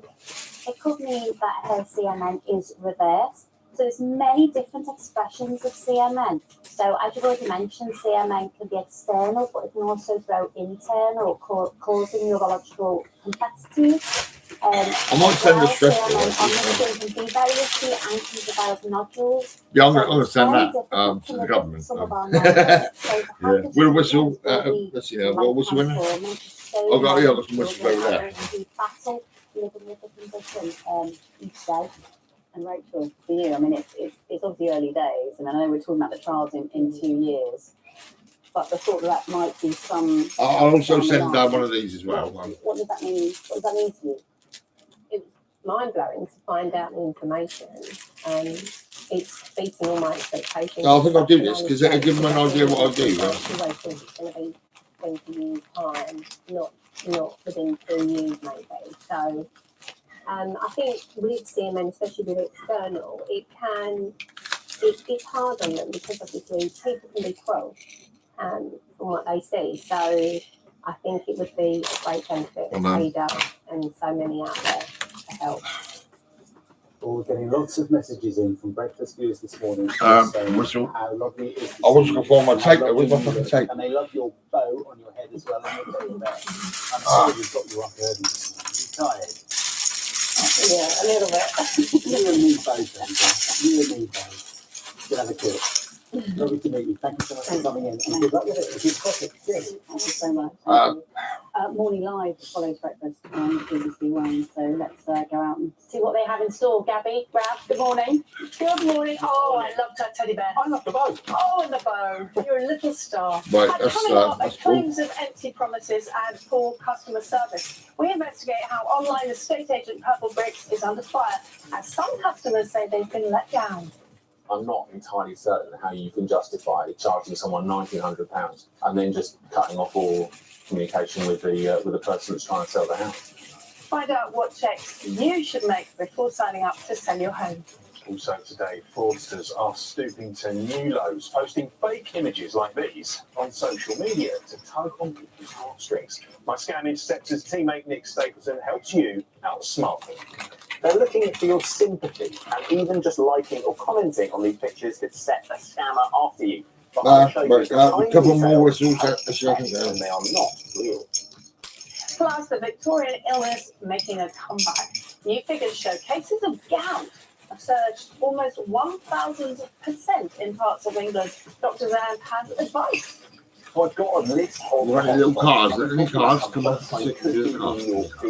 Plus, with research now claiming that ultra-processed foods can cause it. I'll be sharing some simple swaps you can make to prevent future attacks. Thank you. And we've got the inside gossip from the latest episode of The Repair Shop.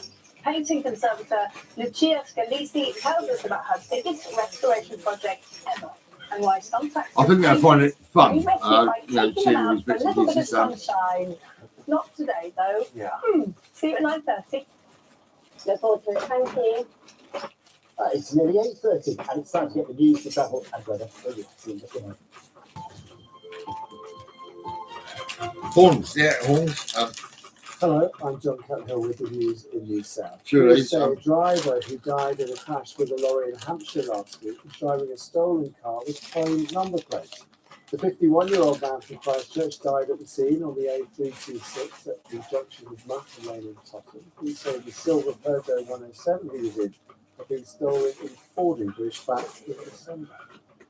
An operation in Southampton with robotic surgery for the first time in the UK to treat severe acid reflux. University Hospital Southampton has successfully performed the procedure, which involves implanting a new device into the stomach. It could now be rolled out at trusts across the country. What we're implanting is a silicone ball into the upper part of the esophagus.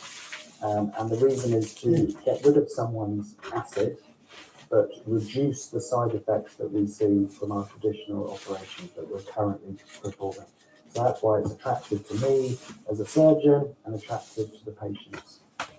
The mother of a teenage Reading schoolboy who was murdered has revealed the heartfelt meaning behind a new mural painted in his memory.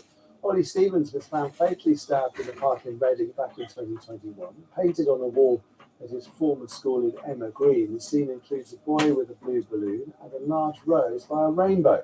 Ollie's mum, Amanda, says the rose... I think I'll put it all in a bag, actually. Red roses. Yeah, I'll put it all in a bag. Fuck it. Both photographer Jamie O'Neill heard negative comments about Portsmouth. He decided to show they weren't true. Walking the streets with his camera, Jamie seeks out interesting subjects who takes their portraits, showcasing the diversity and vibrancy of the city's inhabitants for his social media project, People in Concrete. It might be they're wearing something vibrant or an interesting article of clothing, and I kind of start with a compliment. And I can almost tell when someone wouldn't mind having their picture taken, or they'll almost want to have their picture taken. Sorry, I love your hair, man. I was just wondering if I could take your portrait real quick. I'm just trying to make them look as good as I see them, show them my perspective. Time for the weather now. Here's Dan. Hello, good morning. We've another mostly fine, dry day today with sunny spells developing for most of them. More cloud building in at a time. That's going in there, oh yeah. Absolute government, yeah, fucking right. A goodie bag. Holding on to more cloud periods, it was patchy rain off the coast. And the cloud will come and go through the day. It's also some bright spells. I've got to find the fucking tape. Getting into the 20s quite widely, 2021. Oh, there it is, I see it, I see it, I see it. Oh my God. Yeah, overnight tonight, some clear spells, some areas of cloud around. It stays dry for most. And temperatures similar to last night, around 9 or 10 degrees. Tomorrow, high pressure with us, a largely fine, dry, settled day. Some patchy cloud around. We come out of bright and sunny weather too. And temperatures again in the low 20s. Have a good day. Final look at the headlines after 9 o'clock. Oh yeah.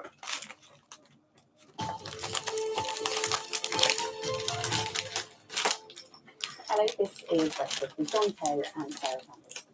I was just over 2 weeks ago to polling day. Parties are back out on the campaign trail today, trying to get every vote they can, offering what they can for the forthcoming general election. Among them, the Green Party of England and Wales, who are pledging an additional £5 billion for arts and culture, alongside further funding for additional sectors. BBC Verified's Nick Erdley has been taking a look at the numbers. If we can give them good, if we can get the cafes open and do a joint of weed and the coffee, and you probably we can celebrate the situation and give a goodie bag to the families, as their families sit there and have a joint.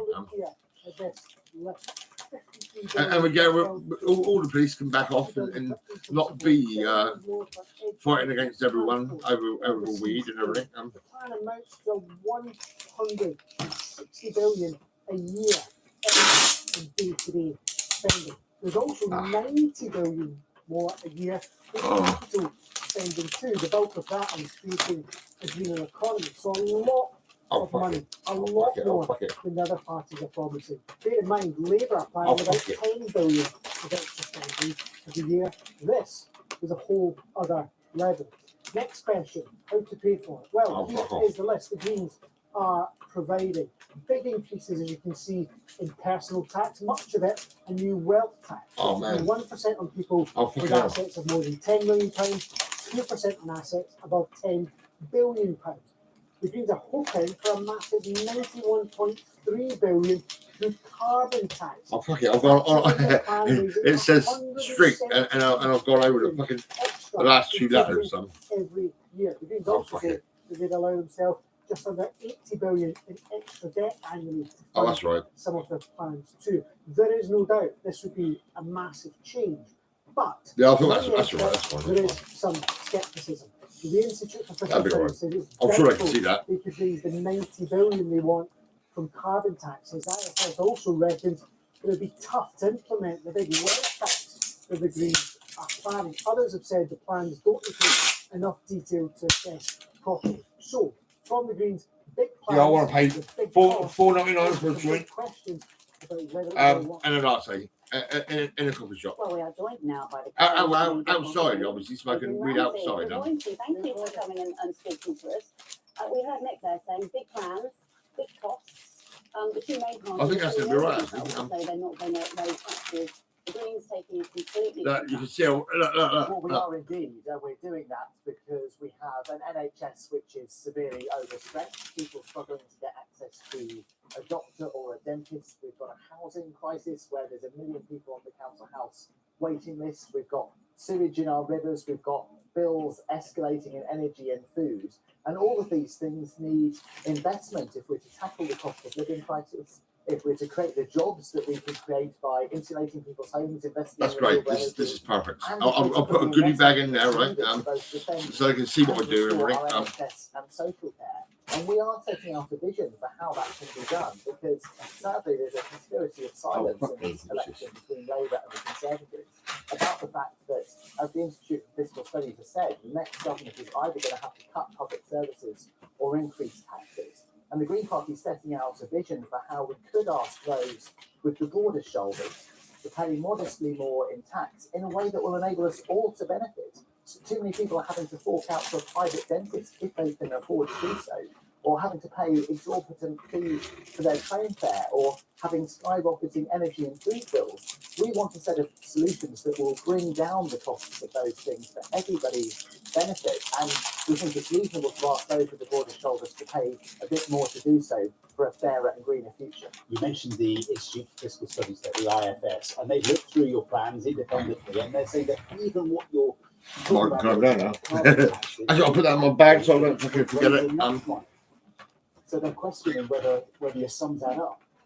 Well, when the BBC analysed our manifesto when we announced it last week, you quoted a University of Warwick professor who said that our plans are economically credible, and that's because they've been developed in consultation with a range of experts in different sectors, for example, researchers and organisations working on the idea of a wealth tax. But the IFS not convinced. We have actually applauded some of our proposals, for example, in relation to closing loopholes on inheritance tax, which is one of the things that we think needs to be done to make our tax system fairer. But we do need to look at ways in which we can put the investment in to tackle the fact that our NHS is severely overstretched. I've spent more time than I was expecting to in the Norfolk and Norwich Hospital in recent months, supporting a close family member who's been in the health system. Right. So the only thing I forgot to do was actually the drawing pads I got. For kids and that. I should have put one of them in government and said, look, this is what I'm doing.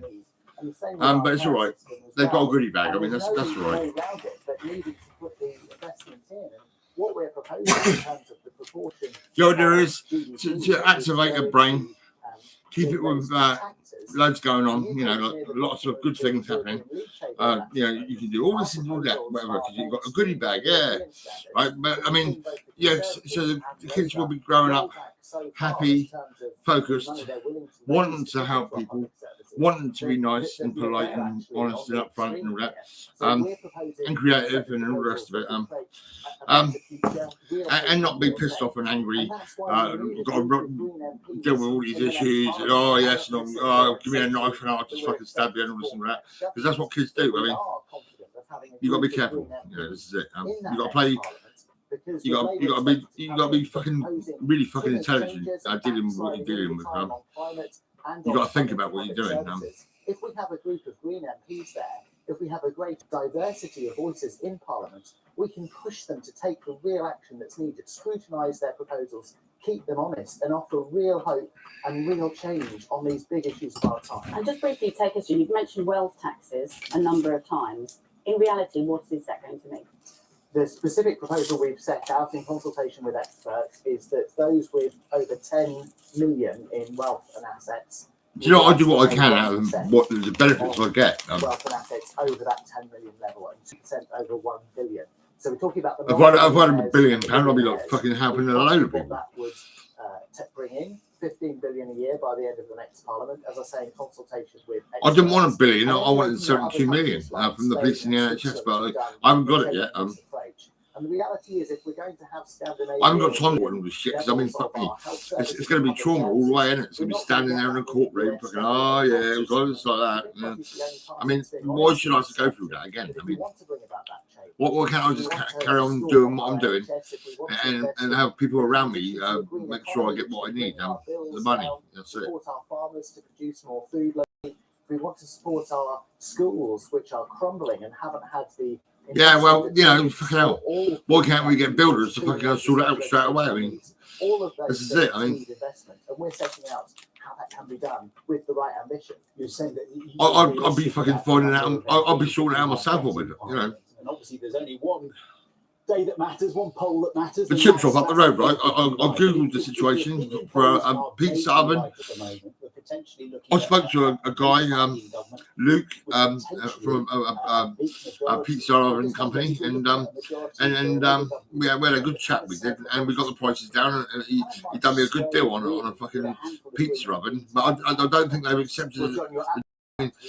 You know, like fucking the chip shop, they're not interested, I don't think, because they've done fuck all. I mean, they're not selling pizza at all yet. So fuck it. I mean, I don't give a fuck. Because it's an opportunity to really say the sort of future we want, that we want real hope and real change. People are saying to me on the doorstep that in the House of Commons, if you had, say, 1 or 2 Green MPs there among the 650, really, how much difference are they going to make? How would they sway any government with a big majority? I think that the new government and Keir Starmer. Whereas, I think I'll send an envelope to Lee as well, my brother.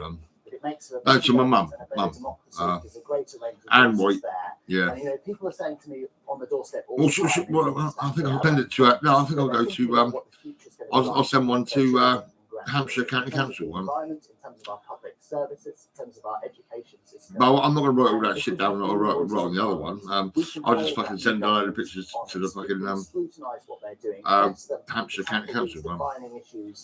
I don't even know if I think I'll bother with a fucking goodie bag, to be honest. Because they did piss me off. That woman comes to my house and fucking pissed me right off. I can believe it. Elections happening here in different constituencies, and there are so many places on the ground, places like Brighton Pavilion, Bristol Central, Waveney. Not she, Nikki Hughes.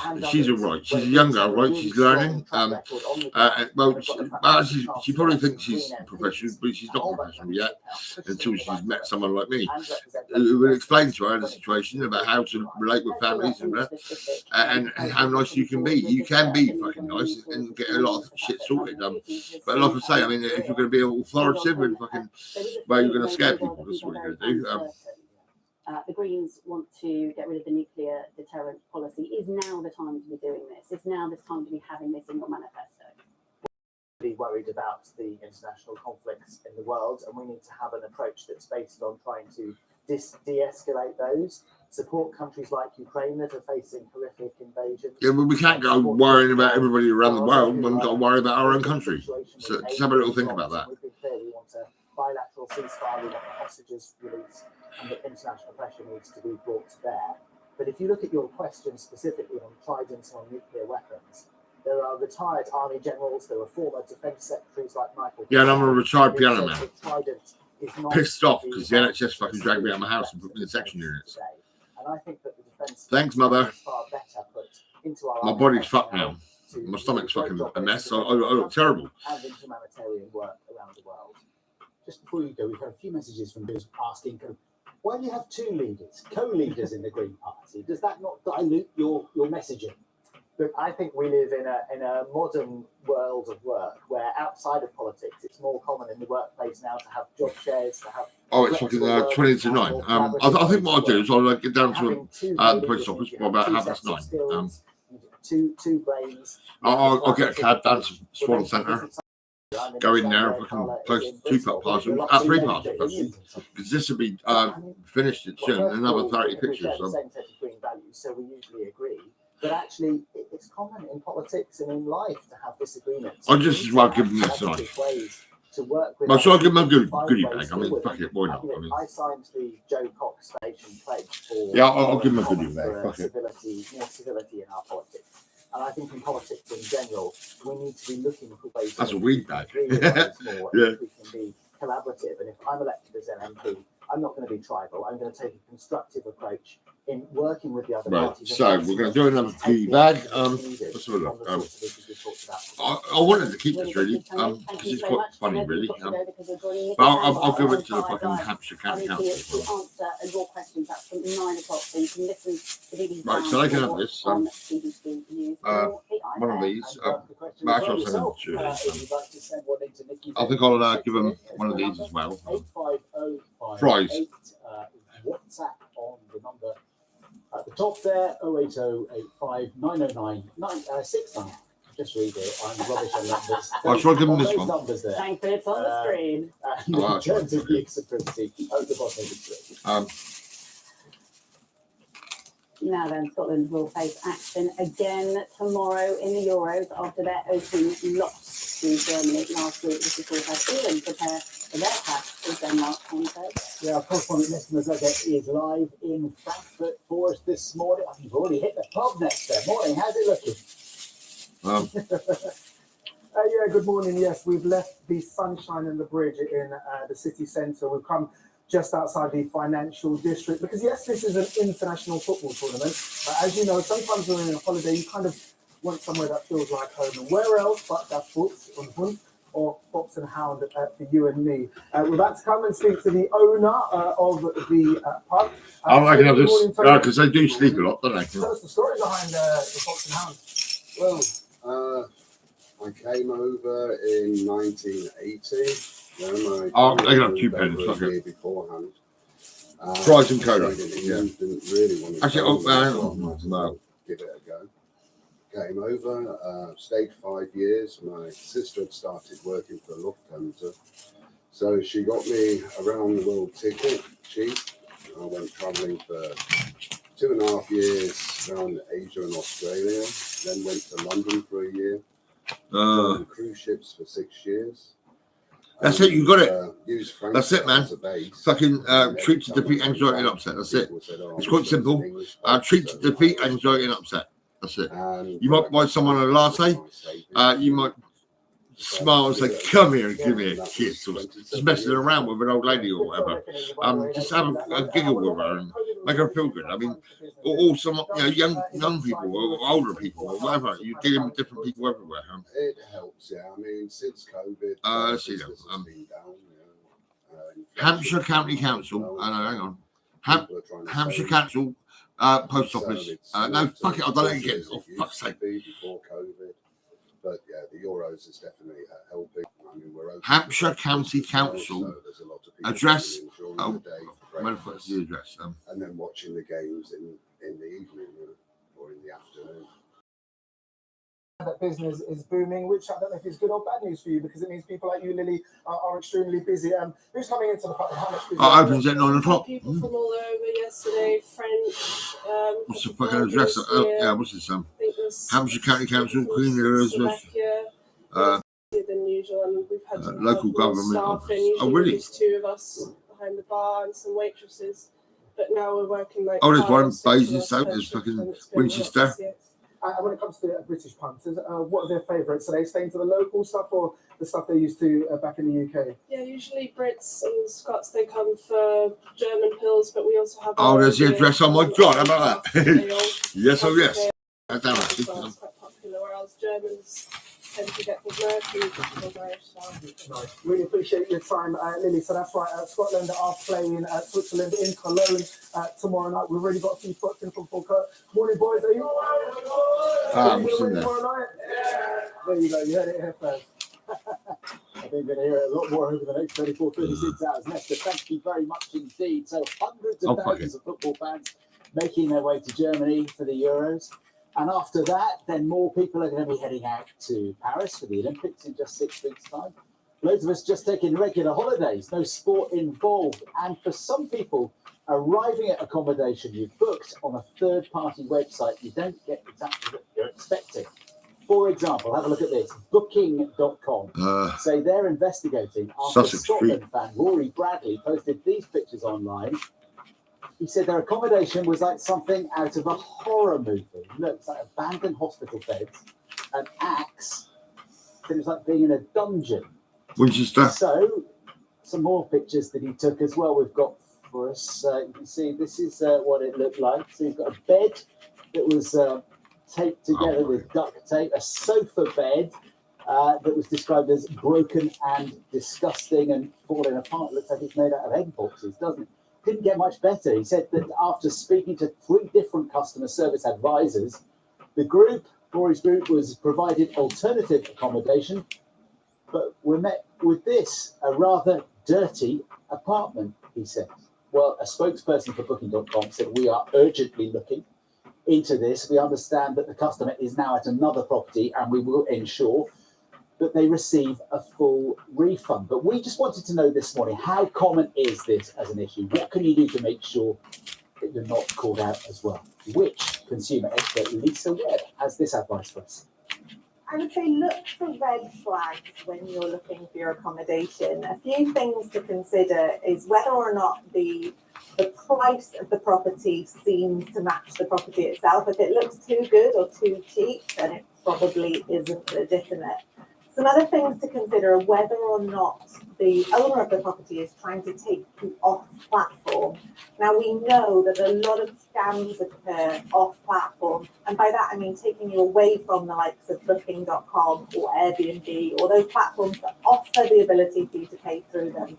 Because the second you leave those platforms, you also leave their protections behind, and that means that you can get scammed very easily. For the Independent's travel correspondent, Simon Calder, who knows all things, everything to do with travel, joins us this morning. It's a really big issue, isn't it? And especially with these big events. So maybe a place that you wouldn't normally go to, you're there, and what do you do if you get there and you find that it's all not right? It's absolutely horrible, isn't it? I mean, the dungeon with chemicals, exposed wire, and a random axe. I mean, it sounds worse than my house. But seriously, if you are looking for a big event like Euro 2024, and that's got absolutely massive pressure, and you're going through one of these online sites, they are simply able, under their terms and conditions, to say, sorry, all we do is we help you find somewhere and we help you book it, but your contract is with the owner of this particular dungeon, so sort it out with him or her. And a goodie bag. Yeah, that's great. Facility, which may I'll give him be 2 of those. but Fuck it. This is completely the opposite.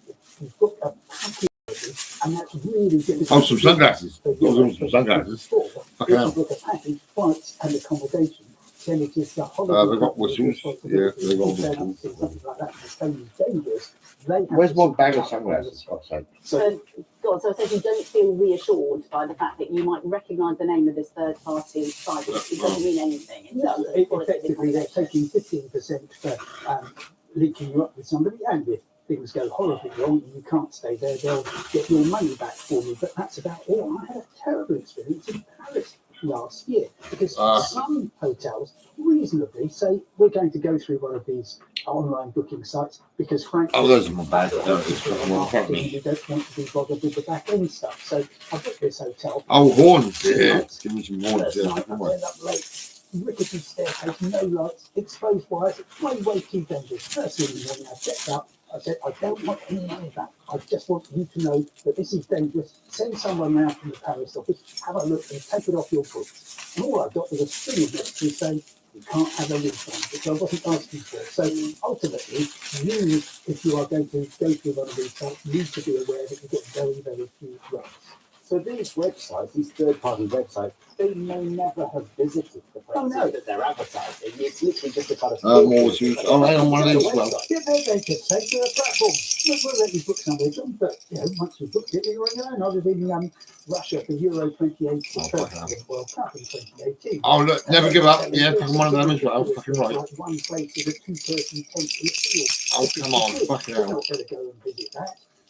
Actually, it turned out all right in the end. I didn't stay there. I found a decent room. I was going to say, who's the other person in the tent? Any axes?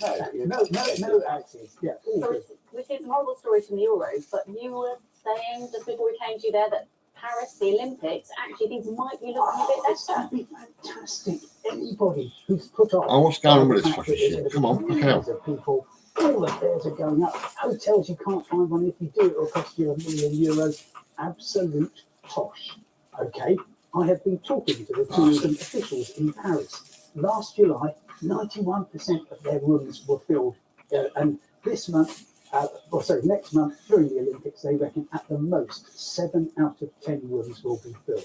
You've got an awful lot of hoteliers who are suddenly realising that this isn't the great get-rich-quick scheme that visit is going to be, so you can find really nice hotels now. Prices coming down to about £100. I expect they'll get a lot cheaper. I'm going to book in about 3 weeks' time.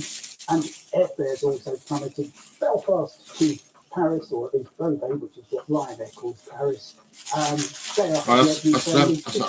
That's great. We're running out of time, but very I'm running out of time as well. Actually, because it's fucking now, it's 10 to 9. Go directly to the hotel, your contact is with them, or book a package holiday, in which case it's somebody else's problem.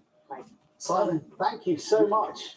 Always good to see you. And if you leave it another few weeks before booking your trip to the Olympics and end up in a dungeon with an axe for £1,500 a night, you can complain directly to Simon Calder at, what's it there? We won't give your email address. Thank you very much. Now then, you will have noticed that summer so far has been something of a washout. And whilst that might not be good news for us, it is good news for something else. Slugs and snails. They're booming because of the Right, that's great. So Jane has gone out There's to my an address. allotment in And Warrington there's for us this morning to find the Hampshire what County we can Council. do to protect our fruit and veg and flowers. Good morning. Winchester address, son. Good morning to you. Good morning, everybody. Good morning, ladies. Good morning. Come and meet our slimy friends. This is what we're talking about this morning.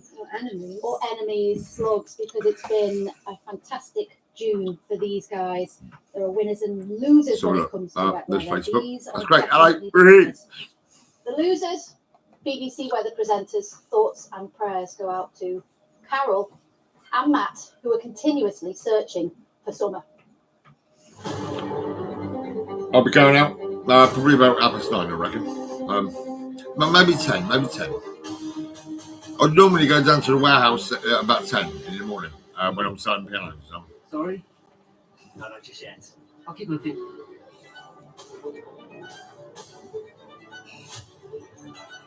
Yeah, corporate, isn't it? Yeah. Tobacco. That's great. I'll see what I can do. Take care. Oh, well, hang on. What am I doing now? I've been charging this. That's great. There is one question on everyone's mind this June. Where is summer? Carol always brings us sunshine, but then sometimes she lets us down, and today's one of those days. Can't win though, dear, can you? Need that. The hunt for summer is quite frankly exhausting for our weather team. Last June was the warmest on record. This June has been meh. Oh, what's this? Sarah, Yeah. did you happen to find summer at the Download Festival? Cracking the slates 1 minute and then pouring down the same the next. Oh, I know what I could do. Put some money in there as well. It was like thick chocolate custard. You couldn't lift your feet off. There were like suction cups. I lost one pair of boots and the others just about survived. And I believe you've renamed the Download Festival too. As Download. I hope I'm sending all this off to the government and everything. I hope they fucking don't stop my PRP. I've been pissed off because I want to get my gold out. Yeah. It's fucking funny, wasn't it? But well, if they don't pay me my PRP, I want to know why. Because I'm waiting for my compensation. But remember, please don't shoot messages.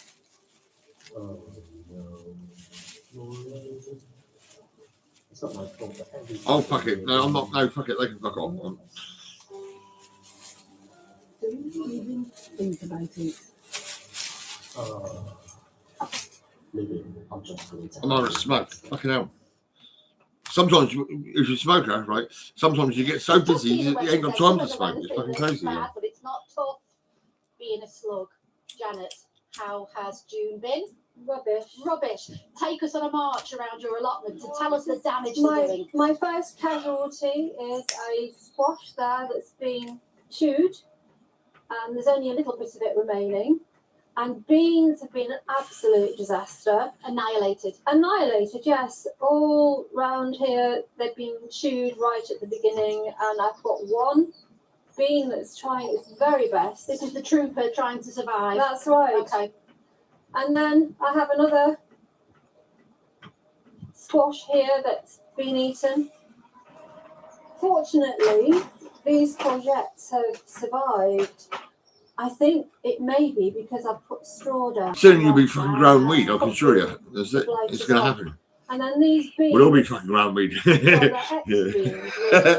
Actually, yeah, it's next door to my mum's house. I said to Kim, the lady with the 5 children, I said, look, Kim, it's up to you, right? My brother turned up with some weed, right? He says, do you want to grow some weed? Yeah, well, I said, look, you've got to ask Kim. If she says yes, that's fine. But like I say, it's her house, it's her family. And she said, yeah, okay, we'll do that. And we grew 9 plants, and it was fucking lovely. I couldn't believe it. Doing a lot of heavy lifting. What else works? Dad, what's so funny? Come on, tell me. Dad, dad, dad. A little bit. The Rollstone Raver runs the country. Copper mesh. Coffee grind. Yep, he fucking does. Look, yeah. Yeah. Other things that help, like watering in the morning rather than the evening. Okay, then the damp soil doesn't attract them. Listen, let me bring in quickly in the last 20 seconds from Bug Life. You've got 20 seconds to pull down your pants. Now, what it is, I got slippered. I skived off school. I nicked a fucking record, 7-inch at the single from Martin's in Shirley, Southampton. And fuck me, I got back to school, right? And the games teacher, I forgot his name now, but he fucking asked me to pull down my trousers. He fucking whacked me with a trainer, fucking bang across my ass, and I thought, fuck it out, man. My ass is stinging. It's stinging like fuck.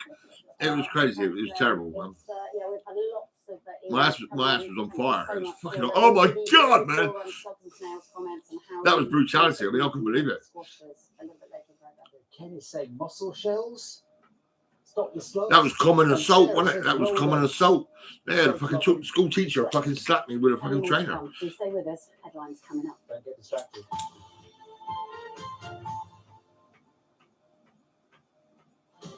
Literally the worst 2 fellas in the school. It's time. Try not to do anything illegal for the next 24 hours. Get back here! I know he's posting on TV. I should write down